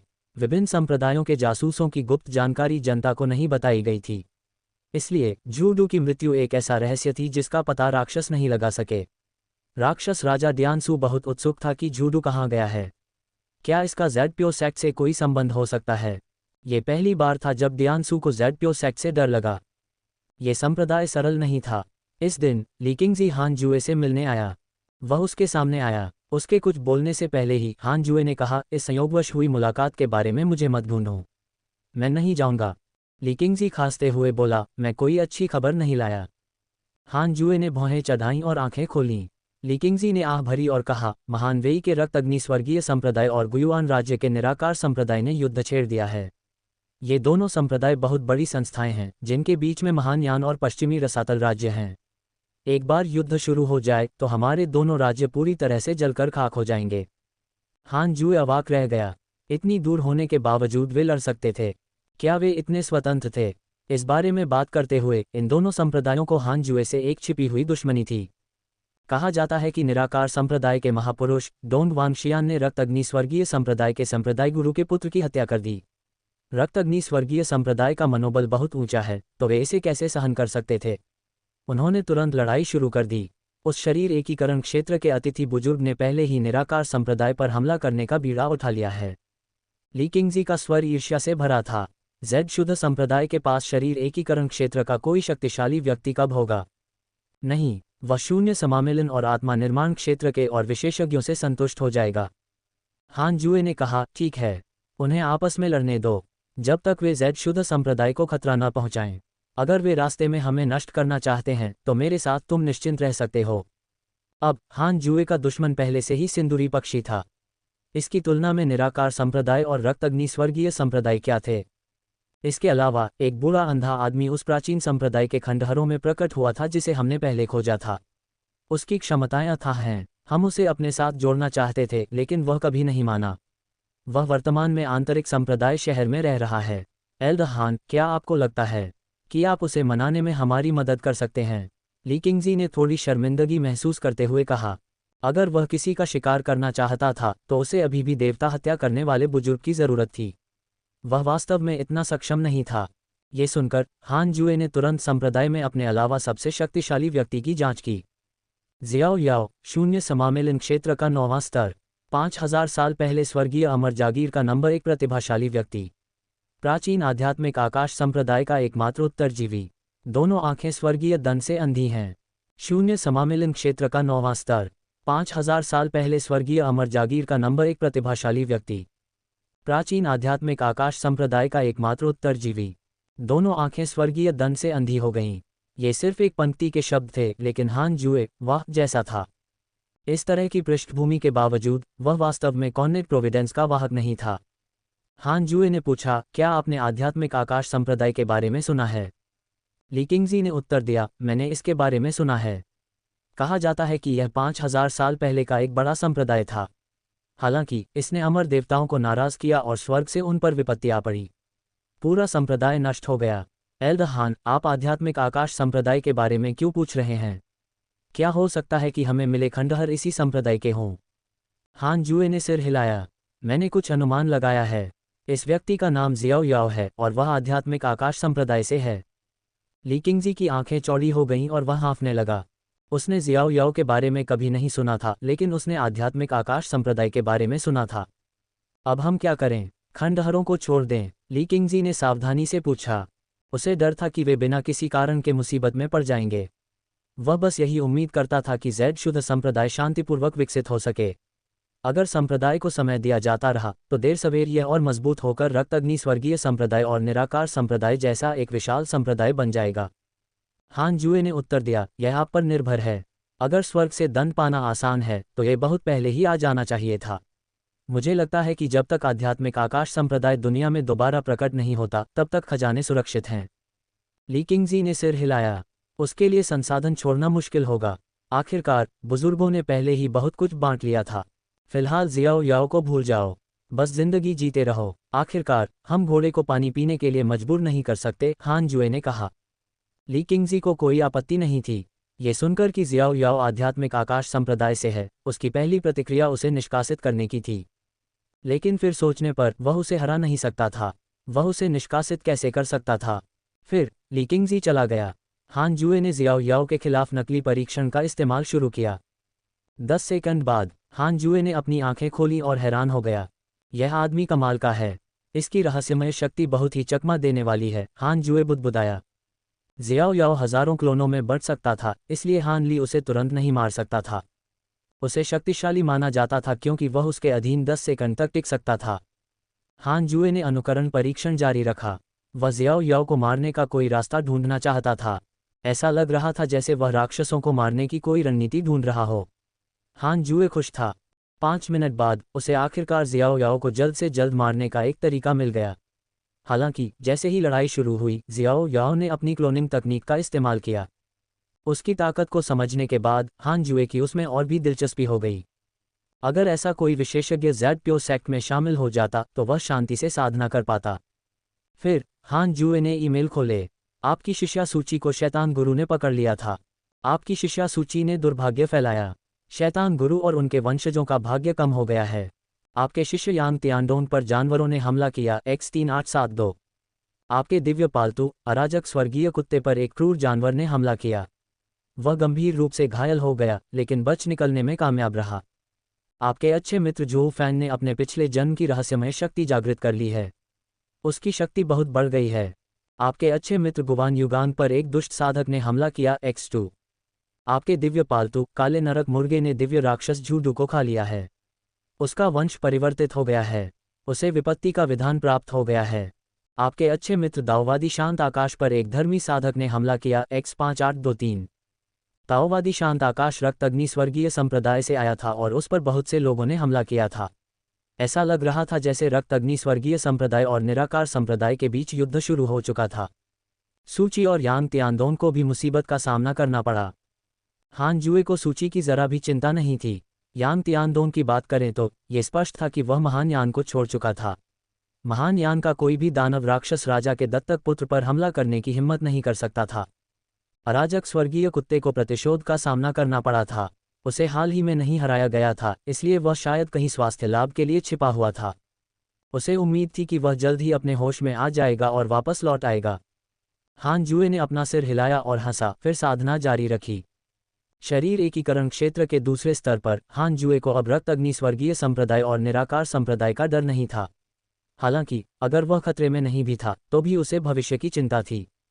हान जुए को डर था कि सिंदूरी पक्षी किसी भी समय नश्वर संसार में प्रवेश कर जाएगा। उसे जल्दी से साधना करनी थी। वह ढिलाई नहीं बरत सकता था। ... एक गहरी अंधेरी घाटी में सूची एक कोने में बैठी घबराहट से दूर एक आकृति को देख रही थी। वह व्यक्ति राक्षसी क्यू से घिरा हुआ था। उसका चेहरा भयावह था और रक्त के रंग के शल्कों से ढका हुआ था। ये भयावह और डरावना था। सूची ने दांत पीसते हुए कहा, शैतान गुरु, मैं तो बस एक नश्वर हूँ। कृपया मुझे जाने दो। शैतान गुरु ने ध्यान करते हुए अपनी आंखें बंद रखीं। सूची गुस्से में थी लेकिन कुछ कहने की हिम्मत नहीं जुटा पा रही थी। थोड़ी देर बाद शैतान गुरु ने धीरे से कहा, बच्चे, अगर मैं तुम्हें मारना चाहता तो तुम पहले ही मर चुके होते। ये तथ्य कि तुम अभी भी जीवित हो इसका मतलब है कि यह तुम्हारे लिए एक सौभाग्यशाली मुठभेड़ है। बस धैर्यपूर्वक प्रतीक्षा करो। क्या सौभाग्यशाली मुठभेड़ हुई? सूकी ने आंखें चौड़ी की और सावधानी से कहा, क्या तुम मुझे अपनी परम विद्या सिखाना चाहते हो? वह उत्साहित था। क्या ये कोई छिपी हुई कृपा थी? शायद। मैं तुम्हारा भाग्य नहीं पढ़ सकता, जिससे पता चलता है कि तुम्हारी असाधारण कृपा है। शायद तुम मेरी विरासत के उत्तराधिकारी बन सको। अगर मैं भविष्य में अपनी इच्छा पूरी नहीं कर पाया तो मैं इसे तुम्हें सौंप दूंगा, शैतान गुरु ने बेपरवाही से जवाब दिया। सूकी ने पूछा, कौन सी इच्छा? मनुष्यों का नरसंहार करो। सूकी स्तब्ध रह गई, जैसी शैतान गुरु से उम्मीद थी। अगर ऐसा है तो मैं यहाँ छिप जाऊंगा और उसे मारने का कोई मौका ढूंढूंगा। सूकी ने मन ही मन सोचा। वह हमेशा खुद को एक दयालु इंसान समझता था। उस समय वह ज़ेड-प्यो सेक्ट में शामिल हुआ था क्योंकि उसे लगता था कि यह एक धर्मी संप्रदाय है।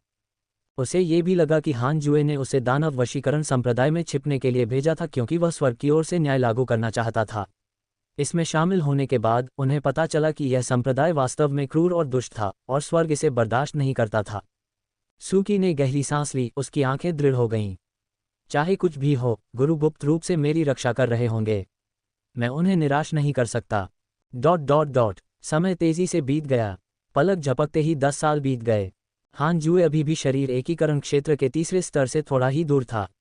उसने पहले आराम करने से पहले एक ही बार में तीसरे स्तर तक पहुंचने की योजना बनाई थी, लेकिन फुसांग वृक्ष फिर से हिलने लगा।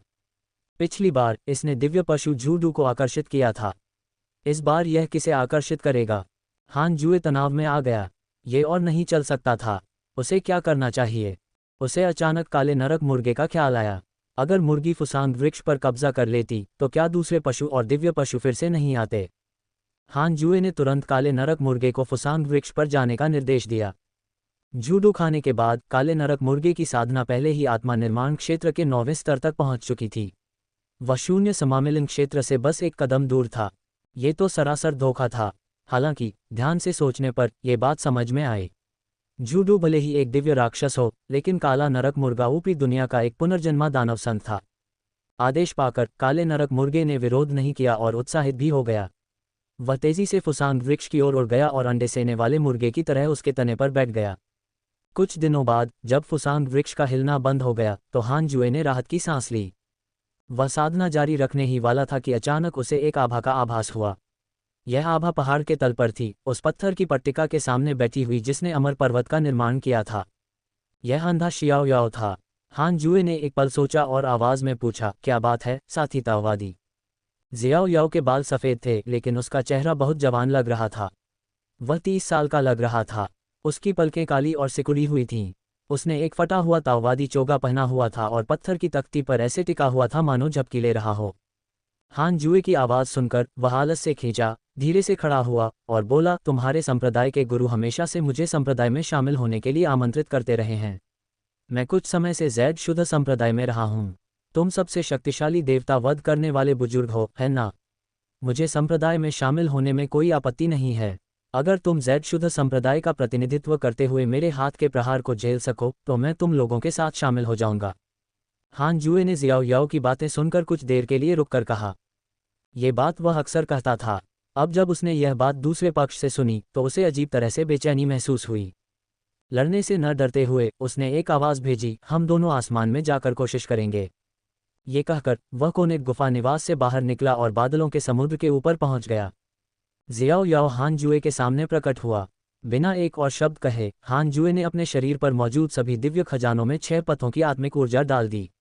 एक पल में उसके शरीर से एक तेज रोशनी फूट पड़ी जिससे वह नश्वर संसार में उतरते हुए एक अमर व्यक्ति जैसा लग रहा था। ये चकाचौंध करने वाला था। जियाओ याओ अंधा था लेकिन उसकी दिव्य भावना अभी भी मौजूद थी। उसकी आंखें हो या न हो इससे कोई फर्क नहीं पड़ता था। इतने सारे दिव्य खजान! जियाओ याओ ने भौहें चढ़ाईं। उसे अचानक जैद शुद्ध संप्रदाय में रुचि हो गई। इस व्यक्ति के पास निश्चित रूप से अपने साधना स्तर को छिपाने का कोई तरीका था। वह केवल आधार स्थापना क्षेत्र के 9वें स्तर पर नहीं हो सकता था। जियाओ याओ ने अपनी हथेली उठाई और कहा, चूंकि आपने इतने सारे दिव्य खजाने धारण किए हैं इसलिए मैं पीछे नहीं हटूंगा। मैं अपनी पूरी शक्ति लगाऊंगा।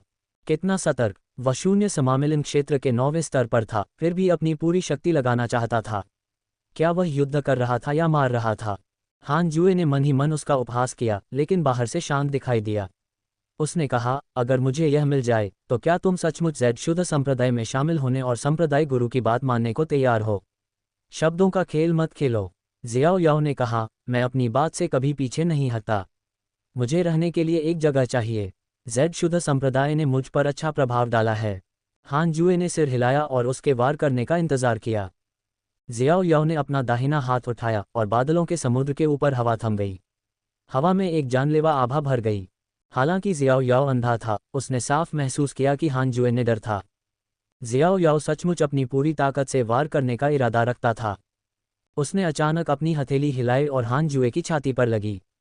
धमाका! उनके पैरों के नीचे बादलों का समुद्र बिखर गया। जियाओ याओ चौंक गया। उसने आत्मिक ऊर्जा का एक जोरदार उछाल महसूस किया। अचानक उसे पीछे धकेल दिया गया।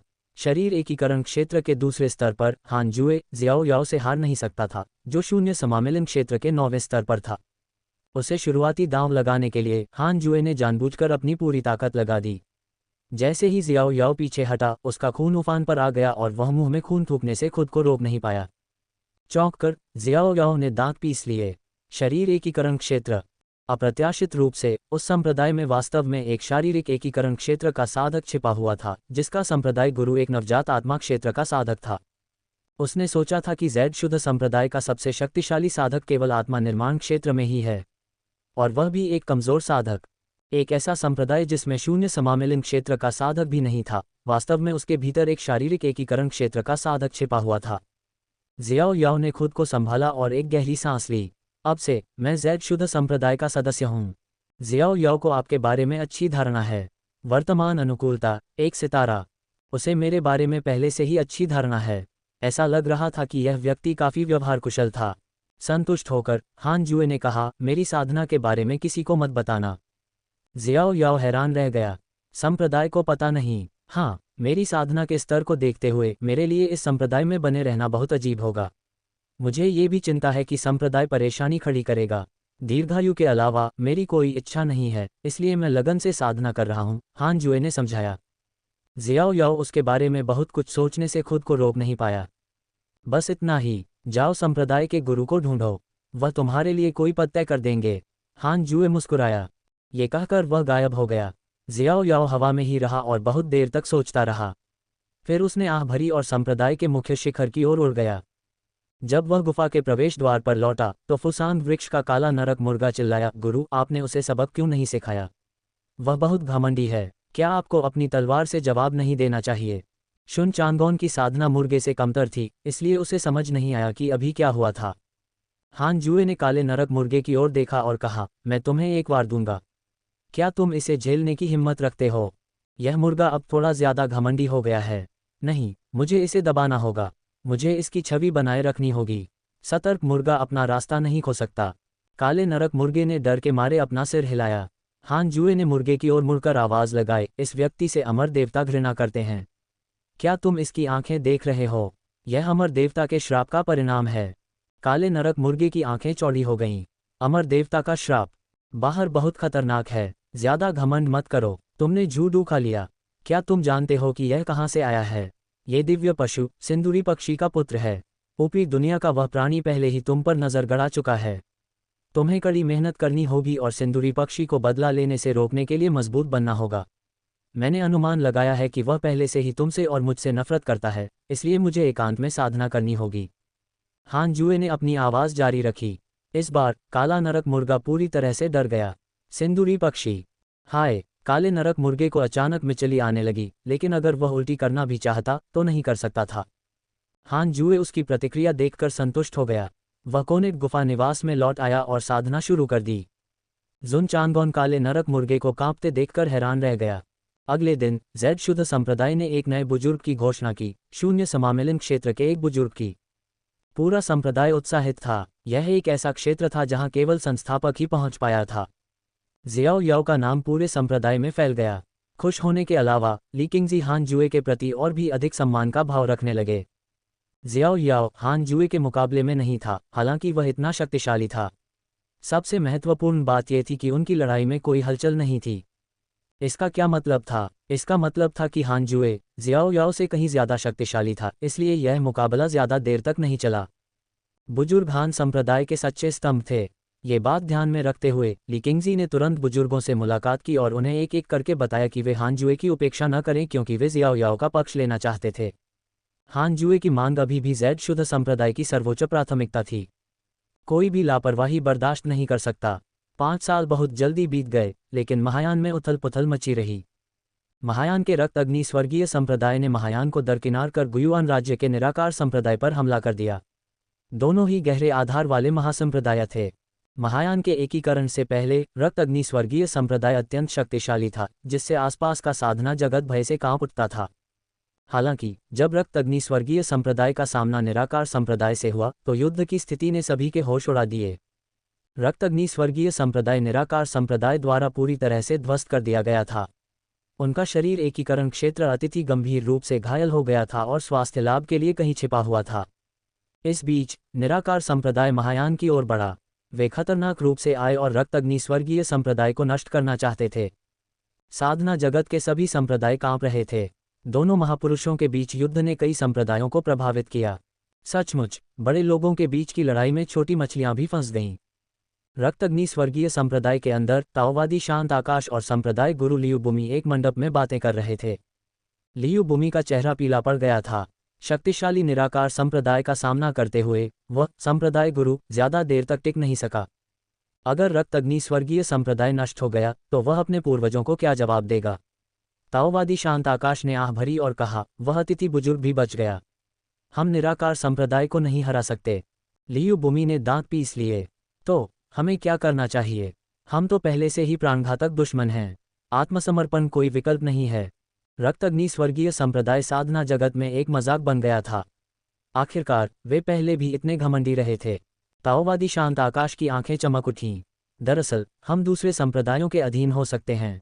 जब तक हम अपनी विरासत के संरक्षण की गारंटी दे सकते हैं तब तक साधना जगत में हमारी एक सहायक शक्ति होना कोई अजीब बात नहीं है। मैंने इस बारे में सोचा है, लेकिन महान वेई के आसपास के संप्रदाय हमारे रक्त अग्नि स्वर्गीय संप्रदाय से भी कमजोर हैं। वे शक्तिशाली संप्रदाय जो निराकार संप्रदाय का मुकाबला कर सकते हैं, हमसे बहुत दूर हैं। लियू बुमी जितना ज्यादा बोलते गए, उनका चेहरा उतना ही उदास होता गया। स्वर्ग भी चाहता था कि रक्त अग्नि स्वर्गीय संप्रदाय नष्ट हो जाए। हम जेड शुद्ध संप्रदाय में शरण ले सकते हैं। ताओवादी शांत आकाश ने अपनी आंखें सिकोड़ लीं। जियाओ याओ के जेड शुद्ध संप्रदाय के एक बुजुर्ग बनने के 5 साल बाद हान जुए ने आखिरकार शरीर एकीकरण क्षेत्र के तीसरे स्तर तक पहुंच बनाई। वह गुफा निवास से बाहर निकला और अपनी मांसपेशियों को खींचने के लिए फुसांग वृक्ष के पास आया। शुन चांगोन और काला नरक मुर्गा साधना कर रहे थे। फुसांग वृक्ष और पृथ्वी अमरलौकी दोनों ही अच्छी तरह बढ़ रहे थे। उनकी मदद से साधना परिश्रम अमर पर्वत की आत्मा क्यूई लगातार बढ़ती रही। हान जुए संतुष्ट था। ये वास्तव में एक दिव्य वृक्ष था। इसकी जीवन शक्ति अन्य खजानों की तुलना में कहीं अधिक प्रबल थी। जब से काला नरक मुर्गा फुसांग वृक्ष पर विराजमान हुआ था, तब से यह रात के आकाश में नहीं हिल रहा था। दिव्य जानवरों की तो बात ही छोड़िए, साधारण जानवरों को भी नहीं बुलाया गया था। आदतन हान जुए ने अपने ईमेल देखने के लिए अपने पारस्परिक संबंधों के दरवाजे खोले। आपके पालतू अराजक स्वर्गीय कुत्ते पर जानवरों ने हमला किया था X5877। आपका पालतू अराजक स्वर्गीय कुत्ता गंभीर रूप से घायल हो गया था और मृत्यु के कगार पर था। उसे एक शक्तिशाली राक्षस ने बचाया और वह बाल बाल बच गया। आपका शिष्य यांग त्यानडोंग एकांत में साधना कर रहा था। उसने राक्षसी दाव को समझ लिया है और उसकी साधना बहुत बढ़ गई है। आपके अच्छे मित्र जो फान पर एक धर्मी साधक ने हमला किया था X3119। आपके अच्छे मित्र मोफूचो पर एक धर्मी साधक ने हमला किया था X3028। आपकी अच्छी मित्र परी शीजुवान को एक संयोगवश मुलाकात हुई और उसकी कृपा बढ़ गई है। आपकी अच्छी मित्र शियाओ याओ अमर देवताओं के श्राप से पीड़ित है। X5। आपके शिष्य सूची ने एक राक्षसी तकनीक की साधना की। उसकी दिव्यता जागृत हो रही है। हान जुए अवाक रह गया। सचमुच अराजक स्वर्गीय कुत्ता क्या कर रहा था? उसे फिर से पीटा गया था। वह भी अभी अपनी गंभीर चोटों से उबरा ही था कि फिर से गंभीर रूप से घायल हो गया। सौभाग्य से वह ईश्वरीय कृपा का एक दिव्य पशु था। अगर कोई और होता तो वे बहुत पहले ही मर चुके होते। मोफूचो और जोऊ फैन अब भी साथ होने चाहिए थे। उन्हें जितनी बार पीटा गया था वह बहुत करीब था। हान जुए और जोऊ फैन की समझ के अनुसार जिसने परेशानी पैदा की थी वह निश्चित रूप से जोऊ फैन ही था। प्रसिद्ध लोग हमेशा साधारण होने को तैयार नहीं होते। शायद यही नियति थी। हान जुए ने देखा कि परी शीजुवान को एक और सौभाग्यपूर्ण मुलाकात मिली थी। पिछले कुछ दशकों में परी शीजुवान बाहर प्रशिक्षण ले रही थी। उसका साधना स्तर भी बढ़ रहा था और उसके आत्मा निर्माण क्षेत्र में प्रवेश करने की आशा थी। जैसे जैसे जेड शुद्ध संप्रदाय मजबूत होता गया, अधिकांश बुजुर्गों के साधना स्तर बढ़ने लगे। यह एक अच्छी बात थी। जियो याओ को साल में एक बार अमर देवताओं द्वारा श्राप दिया जाता था। उसे क्या हुआ था? हान जुए अचानक चिंतित हो गया। क्या जियाओ याओ जेड प्यो सेक्ट के लिए मुसीबत खड़ी कर देगा? सूची की तो अभी अभी दिव्यता जागृत होने लगी थी। उसका दुर्भाग्य पहले से ही काफी भयावह था। जागने के बाद ये कितना बड़ा चढ़ाकर बताया गया होगा। हान जुए को अचानक लगा कि सूची को दूर भेजना ही सही था। अगर वह ज्यादा देर तक जेड प्यो सेक्ट में रहा तो देर सवेर उसे नुकसान जरूर पहुंचाएगा। लेकिन बात यह है कि सूची का जीवन वास्तव में काफी दुखद था। उसके आसपास के लोग हमेशा उसकी वजह से मरते थे और उसे अपने पिछले जन्म की पहचान का पता नहीं था। बहुत संभव था कि उसे लगता था कि स्वर्ग उसे निशाना बना रहा है। हान जुए को स्वर्गीय न्यायालय के इरादों पर शक था जो उसे नश्वर लोक में अवतरित कराना चाहता था। दूसरी बार सोचने पर नश्वर लोक में जूडू जैसे वित्तिपूर्ण दिव्य राक्षस के होते हुए अगर कोई अपशकुन प्रकट भी हो जाए तो कोई आश्चर्य की बात नहीं थी। जूडू और अपशकुन जैसे अस्तित्वों के कारण ही थानोस जैसे चरमपंथी प्रकट नहीं हुए। शायद यही स्वर्गीय न्यायालय का गहरा अर्थ था। हान जुए ने अनुमान लगाया। तुरंत उसने दुर्भाग्य की पुस्तक निकाली और प्रबुद्ध वृद्ध राक्षस और सिंदूरी पक्षी को श्राप देना शुरू कर दिया। वह बारी बारी से 5 दिनों तक उन्हें श्राप देता रहा। उसी समय मुख्य शिखर पर ली किंगजी, महाप्रभु, शियाओ याओ और अन्य वृद्ध लोग हॉल में एकत्रित हुए। वे सब किसी की ओर देखने लगे। ये व्यक्ति रक्त अग्नि स्वर्गीय संप्रदाय से था। उसका नाम सिद्ध यानलिन था। वह शून्य समामिलन क्षेत्र का साधक और एक वृद्ध था। सिद्ध यानलिन मन ही मन उलझन में था। वे इतने कमजोर हैं। शियाओ याओ के अलावा बाकी सब उसके लिए कोई खतरा नहीं थे। उसे समझ नहीं आ रहा था कि संप्रदाय गुरु जेड शुद्ध संप्रदाय के अधीन क्यों जाना चाहता है। फिर भी उसने ईमानदारी से बात की। रक्तअग्नि स्वर्गीय संप्रदाय पहले ही चट्टान के किनारे पर पहुंच चुका था। वे बस अपनी पूरी कोशिश कर सकते थे। उसके बोलने के बाद सबने एक दूसरे की ओर देखा। स्पष्टतः उन्हें उम्मीद नहीं थी कि रक्तअग्नि स्वर्गीय संप्रदाय जेड शुद्ध संप्रदाय में शामिल होना चाहेगा। लीकिंगजी ने भौहें चढ़ाईं और कहा, आपका संप्रदाय और निराकार संप्रदाय एक बहुत बड़ी लड़ाई में हैं। जेड शुद्ध संप्रदाय किसी मुसीबत में नहीं पड़ना चाहता। रक्तअग्नि स्वर्गीय संप्रदाय के बारे में उनकी धारणा अच्छी नहीं थी। उनके अनुसार वे उनके संप्रदाय को भी अपने साथ नीचे खींचना चाहते थे। हमारे संप्रदाय गुरु ने कहा है कि अगर जेड शुद्ध संप्रदाय सहमत हो जाए तो रक्तअग्नि स्वर्गीय संप्रदाय सीधे आपके साथ जुड़ सकता है और जेड शुद्ध संप्रदाय का 19वां शिखर बन सकता है। लीकिंगजी खुद को महान बुजुर्ग की ओर देखने से रोक नहीं पाए। गुरु और शिष्य ने एक दूसरे को देखा और एक दूसरे के हाव भाव में प्रलोभन देखा। रक्तअग्नि स्वर्गीय संप्रदाय द्वारा महान वेई को निगलने के बाद उनकी नींव पहले से ही बहुत मजबूत थी। अगर जेड शुद्ध संप्रदाय उन्हें निगल सकता तो वे निश्चित रूप से ऊंचाइयों पर पहुंच जाते। लीकिंगजी खड़ा हुआ और बोला, पहले तुम लोग बातें करो, मैं थोड़ी देर के लिए बाहर जाता हूं। ये कहकर वह हॉल से बाहर चला गया। सभी बुजुर्ग समझ गए कि वह कहाँ जा रहा है। वह जरूर देवता वध करने वाले बुजुर्ग को ढूंढने वाला था। जियाओ याओ अचानक एक कदम आगे बढ़ा और बोला, मुझे रक्तअग्नि स्वर्गीय संप्रदाय के बारे में ज्यादा जानकारी नहीं है। तुम और मैं दोनों बुजुर्ग हैं, क्यों न हम आपस में लड़कर एक दूसरे की ताकत सीखें। सिद्ध यान लिन ने आंखें सिकोड़ लीं। ठीक है, वह भी पूरी तरह से आश्वस्त नहीं था और उसे लगा कि जेड शुद्ध संप्रदाय रक्तअग्नि स्वर्गीय संप्रदाय के शरण लेने के योग्य नहीं है। लीकिंगजी ने हान जुए को ढूंढा और रक्तअग्नि स्वर्गीय संप्रदाय का उद्देश्य समझाया। बड़े हान, आप क्या सोचते हैं? लीकिंगजी ने पूछा। निराकार संप्रदाय के बारे में सोचते ही हान जुए की भौहें तन गईं। रक्तअग्नि स्वर्गीय संप्रदाय को स्वीकार करने से निराकार संप्रदाय निश्चित रूप से नाराज होगा। हालांकि निराकार संप्रदाय का संप्रदाय गुरु प्रबुद्ध वृद्ध दैत्य उसका शत्रु था, इसलिए वह उसे नाराज करने से नहीं डरता था। प्रबुद्ध वृद्ध दैत्य शरीर एकीकरण क्षेत्र के 7वें स्तर पर था। शरीर एकीकरण क्षेत्र के 3रे स्तर पर हान जुए उससे बिल्कुल नहीं डरता था। हालांकि प्रबुद्ध वृद्ध दैत्य अकेला नहीं था। क्या आपको निराकार संप्रदाय का विरोध करने का विश्वास है? हान जुए ने पूछा। लीकिंगजी ने आह भरी और कहा, लगता है निराकार संप्रदाय भी हमें निशाना बना रहा है। उनके शिष्य पहले ही महान यान में प्रवेश कर चुके हैं। महान यान के विभिन्न धर्मी संप्रदायों ने भी हमें मदद के लिए पत्र भेजे हैं। हान जुए ने अपनी भौहें उठाईं। क्या प्रबुद्ध वृद्ध राक्षस उसका पीछा कर रहा था? धमाका! बाहर से एक जबरदस्त आवाज आई। हान जुए ने अपनी दिव्य इंद्रिय से देखा। यह जियाओ याओ और सिद्ध यान लिन की लड़ाई थी। जियाओ याओ शून्य समामिलन क्षेत्र के 9वें स्तर पर था, इसलिए सिद्ध यान लिन उसका मुकाबला नहीं कर सकता था। हान जुए ने शांति से कहा, दूसरे शब्दों में, हमारे पास वास्तव में कोई विकल्प नहीं है। अगर हम रक्तअग्नि स्वर्गीय संप्रदाय को अस्वीकार भी कर दें तो भी निराकार संप्रदाय महान यान की साधना दुनिया को उलट सकता है। लीकिंगजी ने असहाय होकर सिर हिलाया। हान जुए ने धीमी आवाज में कहा, ऐसा क्यों? जब सिद्ध यान लिन हार जाए तो उसे वापस जाने और अपने संप्रदाय गुरु और ताओवादी शांत आकाश को व्यक्तिगत रूप से आने के लिए कहना। लीकिंगजी को यह जानकर सुखद आश्चर्य हुआ कि एल्डहान कोई चाल चलने वाले थे। अगर वे रक्तअग्नि स्वर्गीय संप्रदाय पर कब्जा करना चाहते थे तो उन्हें पूरी तरह से दबाना होगा। आखिरकार दोनों पक्षों की ताकत का अंतर बहुत ज्यादा था।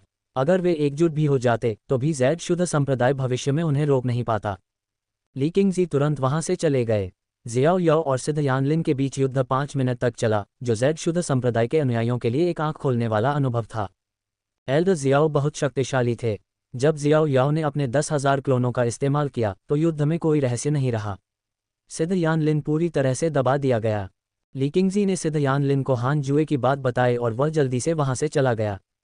कॉनेट गुफा निवास के अंदर हान जुए ने अपनी ठुड्डी को छुआ और बुदबुदाया, नहीं, चूंकि मैं प्रबुद्ध वृद्ध राक्षस के साथ अनुकरण नहीं कर सकता, इसलिए मुझे उसकी ताकत का पता नहीं है। क्या होगा अगर उसके पास कोई विशेष गुप्त तकनीक या रहस्यमय शक्ति हो? युद्ध शुरू होते ही हान जुए को प्रबुद्ध वृद्ध राक्षस को मारना था और उसे ताओवादी शांत आकाश की तरह भागने नहीं देना था। हान जुए को अपने 6 पथों के प्रतीक चिन्ह का ख्याल आया। भविष्य में क्या उसे पहले दुश्मन पर 6 पथों का प्रतीक चिन्ह छोड़ना चाहिए? इस तरह चाहे दूसरा पक्ष कहीं भी भाग जाए, हान जुए उसे पकड़ सकेगा। ऐसे में हान जुए को स्वर्ग पृथ्वी रहस्यवादी पीली दुनिया भेदी तलवार उंगली को पूरी तरह से मजबूत करना होगा। उस समय वह अपने परिश्रम से साधना करो अमर बनो पर्वत से सीधे दुश्मन पर वार करेगा। जैसे ही हान जुए सोच ही रहा था, अचानक उसके सामने शब्दों की एक पंक्ति प्रकट हुई। संगठित प्रोविडेंस के वाहक का पता चला, उसकी उत्पत्ति की जांच कर रहा हूं। संगठित प्रोविडेंस! हान जुए दंग रह गया। उसे किसी नए संगठित प्रोविडेंस वाहक से मिले हुए काफी समय हो गया था। उसने तुरंत जांच करने का फैसला किया। मुरोंग क्यू, स्वर्ण कोर क्षेत्र का 4था स्तर, ऊपरी क्षेत्र दिव्य महल का पुनर्जन्मित युद्ध देवता। उसका शीर्षक गहन सत्य दिव्य सम्राट है। राक्षस जाति के अमर सम्राटों ने उस पर आक्रमण किया। उसका भौतिक शरीर नष्ट हो गया। उसकी आत्मा पुनर्जन्म के चक्र में प्रवेश कर नश्वर लोक में आ गई। पुनर्जन्म के चक्र में उसकी आत्मा धीरे धीरे स्वस्थ हुई। दिव्य सम्राट की कृपा से नश्वर होते हुए भी उसकी प्रतिभा अद्वितीय थी। अनजाने में वह प्राचीन आध्यात्मिक जिनसेंग की ओर आकर्षित हुआ और जैड शुद्ध संप्रदाय में आ गया। हान जुए स्तब्ध रह गया। दिव्य महल युद्ध देवता, गहन सत्य दिव्य सम्राट। दिव्य महल किस स्तर का था? स्वर्गीय दरबार की तुलना में इसकी क्या स्थिति थी? हान जुए को अचानक लगा कि ऊपरी क्षेत्र उसकी कल्पना से अलग था। ऐसा लग रहा था कि स्वर्गीय दरबार एकमात्र प्रमुख शक्ति नहीं थी। कई शक्तिशाली गुट हो सकते थे और उनके संबंध बहुत गहरे थे। स्वर्गीय दरबार, दिव्य महल, बुद्ध, ये वे थे जिनके बारे में वह जानता था। दोबारा सोचने पर यह बात समझ में आई। अगर वह कॉर्नेट प्रोविडेंस को पहचानने में सक्षम न होता तो शायद उसे इन अविश्वसनीय अस्तित्वों का पता ही न चलता। उपन्यासों में नायक का सामना कई प्रतिभाशाली लोगों से भी होता है, लेकिन वह उनकी उत्पत्ति को समझ नहीं पाता। हालांकि मुरोंग-क्यू गहन सत्य दिव्य सम्राट का पुनर्जन्म था। अगर वह इस जन्म में मारा भी जाता तो उस पर ज्यादा असर नहीं पड़ता। अगर वह गहन सत्य दिव्य सम्राट के रूप में अपनी पहचान फिर से हासिल कर भी लेता तो भी वह बदला नहीं लेता। भगवान जानते थे कि मुरोंग-क्यू ने कितनी बार पुनर्जन्म लिया था। जुन चांगोन की तरह, जो पहले ही 39वें पुनर्जन्म में था। जब वह भविष्य में उच्च लोक में पहुंचेगा तो वह हर जन्म के अपने दुश्मनों से बदला नहीं ले सकता था। हर जन्म के अपने दुश्मन और द्वेष होते थे। प्राचीन आध्यात्मिक जिनसेंग, जो वर्तमान जुन चांगोन था, ने गहन सत्य दिव्य सम्राट का ध्यान आकर्षित किया था। क्या वह भविष्य में शक्तिशाली पृष्ठभूमि वाले अन्य लोगों को आकर्षित करेगा? जुन चांगोन जू बाजी नहीं बल्कि स्वयं तांग सेंग एक था। हान जुए ने उसे खोजने के लिए अपनी दिव्य इंद्रिय का उपयोग किया। मुरोंग-क्यू और साधकों का एक समूह जैड शुद्ध संप्रदाय की ओर उड़ रहा था। नेता गुवान युगांग था। ये साधक जैड शुद्ध संप्रदाय के ताओवादी वस्त्र नहीं पहने हुए थे। संभवतः उन्हें अभी अभी भर्ती किया गया था। हान जुए का ध्यान मुरोंग-क्यू पर गया। युवा दिखने में वह केवल 15 या 16 साल का लग रहा था। उसने संभवतः पहले यौवन धारण करने वाली गोली ली थी। हान जुए ने इस बारे में ज्यादा नहीं सोचा। अगर मुरोंग-क्यू प्राचीन आध्यात्मिक जिनसेंग खाना भी चाहे तो भी वह स्वर्ण मूल साधक के रूप में सफल नहीं हो पाएगा। इसके अलावा जुन चांगोन इतना बदसूरत था, उसे खाने की इच्छा किस में होगी? हान जुए ने गंभीरता से सोचना शुरू कर दिया कि स्वर्ग पृथ्वी रहस्यमय पीली दुनिया भेदी तलवार उंगली को कैसे मजबूत बनाया जाए। जैसे ही वह कल्टिवली बी इमोर्टल माउंटेन के पास से गुजरा, मुरोंग-क्यू ने अचानक पूछा, क्या ये पर्वत भी जैड प्यो सेक्ट का है? दूसरे लोग भी देख रहे थे क्योंकि इस पर्वत में आत्मा क्यों प्रचुर मात्रा में थी। हाँ, यह जैड प्यो सेक्ट के देवता वध करने वाले बुजुर्ग का पर्वत है। भविष्य में तुम्हें यहाँ अतिक्रमण करने की अनुमति नहीं है, अन्यथा तुम्हें इस संप्रदाय से निष्कासित कर दिया जाएगा। गुवान युगांग ने सिर हिलाया। उसने श्रद्धा से अमर पर्वत को देखा। ये यही है, मैं जो खोज रहा हूँ वह इसी पर्वत पर होना चाहिए, मुरोंग-क्यू ने मन ही मन सोचा। जन्म से ही उसके पास एक असाधारण अंतर्ज्ञान था जो उसे कई सौभाग्यपूर्ण मुलाकातों का अनुभव करने में मदद कर सकता था। वह पहले भी जैड प्यो सेक्ट के बाहरी संप्रदाय में जा चुका था। अब यह संप्रदाय ग्रेट यान में प्रसिद्ध था। वह अंदर घुसने की हिम्मत नहीं जुटा पाया, इसलिए उसने वह जगह ढूंढ निकाली जहां संप्रदाय ने विशेष रूप से व्यक्तिगत साधकों की भर्ती की थी और उसमें शामिल होने के लिए नामांकन कराया। क्या देवता वध करने वाले बुजुर्ग शिष्यों को स्वीकार कर रहे हैं? मुरोंग-ची ने पूछा। गुवान युगांग ने नाक भान सिकोड़ी। हाँ, लेकिन हम उन्हें परेशान नहीं कर सकते। पहले एक भिक्षु सफल होने से पहले 5 साल तक पहाड़ पर घुटने टेकता था। ये सुनकर भुमक्कड़ साधक चौंक गए। 5 साल घुटने टेकना, कितना दृढ़ संकल्प! मुरोंग-ची ने इस बात को गंभीरता से लिया। समूह परिश्रमपूर्वक साधना करके अमर बनो पर्वत के चारों ओर घूमता रहा और मुख्य शिखर पर उड़ गया। फुसांग वृक्ष के नीचे शुन चांगोन ने अचानक अपनी आंखें खोलीं। उसने अपनी छाती थपथपाई, मन ही मन उलझन में। मुझे बेचैनी क्यों हो रही है? पहली बार उसे ऐसा महसूस हुआ था। क्या उस पर कोई भूत सवार था? शुन चांगोन घबरा गया। उसने अपनी साधना तकनीक की जांच की कि कहीं उसने गलत तो नहीं अपनाई। 2 महीने बाद आकाश फिर से बैंगनी प्रकाश से भर गया, जिसने दुनिया को चौंका दिया। फिर से, बिल्कुल सही, अपनी उत्कृष्ट तलवार दाव समझ के साथ हान जुए ने फिर से तलवार दाव नदी में प्रवेश किया। दुनिया में भी अजीबोगरीब घटनाएं घटीं। स्वर्ग पृथ्वी रहस्यवादी पीली दुनिया भेदी तलवार उंगली, हालांकि एक उंगली तकनीक थी, मूलतः एक तलवार तकनीक थी। यह अद्वितीय उंगली दिव्य तलवार से बहुत मिलती जुलती थी। उंगली को तलवार की तरह इस्तेमाल करके इसने तलवार क्यूई को बाहर निकाला। वह फिर से तलवार दाव नदी पर आया और उन आकृतियों को देखा जिन्हें उसने एक एक करके पार किया था। हान जुए हैरान नहीं हुआ बल्कि घबरा गया। क्या उसका सामना उस रहस्यमयी अस्तित्व से फिर होगा? अपनी चेतना को नियंत्रित न कर पाने के कारण हान जुए बस देख रहा था। तलवार दाव नदी में उजाला था। हान जुए को तलवार साधकों की कुछ यादें धुंधली सी दिखाई दी, लेकिन वे पलक झपकते ही गुजर गईं और वह उन्हें साफ नहीं देख पाया। थोड़ी देर बाद सामने एक आकृति अचानक रुक गई। हान जुए का दिल धड़क उठा। ये फिर से वही आदमी था। क्या वह साधना नहीं करता? क्या वह हमेशा तलवार दाव नदी की रखवाली करता है? वह आकृति तलवार की रोशनी से ढकी हुई थी, जिससे उसका असली रूप देखना मुश्किल हो रहा था। उसने हान जुए की ओर मुड़कर कहा, ये फिर से तुम हो? हान जुए ने सावधानी से कहा, मैं पहले ही ग्रैंड यूनिटी क्षेत्र में पहुंच चुका हूं। मेरा इरादा आपको ठेस पहुंचाने का नहीं था, लेकिन मैं खुद को रोक नहीं पा रहा हूं। मुझे रुकने में मदद करें, बस मुझे चोट न पहुंचाएं। रहस्यमय तलवार साधक चुप था। किसी अदृश्य शक्ति ने उसे आगे बढ़ने से रोक दिया था। हान जुए घबराहट से इंतजार कर रहा था। अजीब बात है, तुम्हारे पास अपने पिछले जन्म की कोई शानदार पहचान नहीं है। तलवार दाव की इतनी समझ तुम्हें कैसे हो सकती है? रहस्यमय तलवार साधक ने आश्चर्य से पूछा। हान जुए ने उत्तर दिया, हर चीज की एक शुरुआत होती है। शायद मैं भविष्य में किसी की शानदार पिछले जन्म की पहचान बन जाऊं।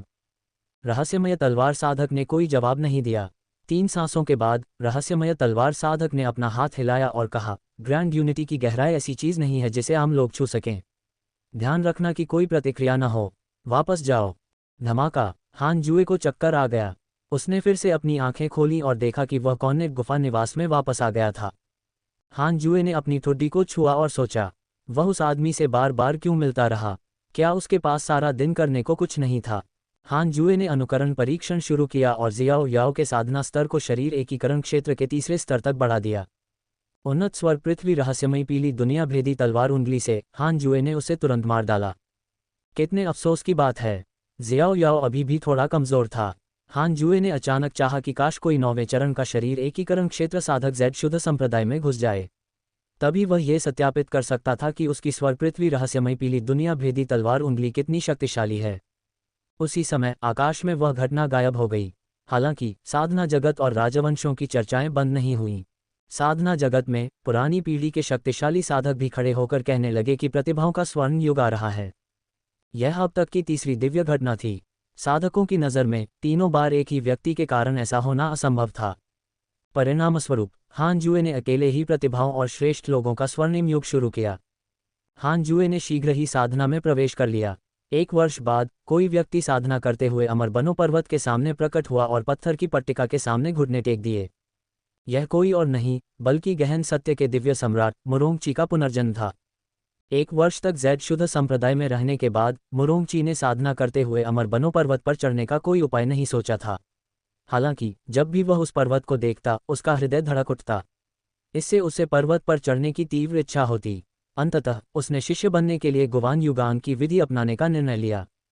उसे पहले साधना करते हुए अमर बनो पर्वत में घुसना पड़ा।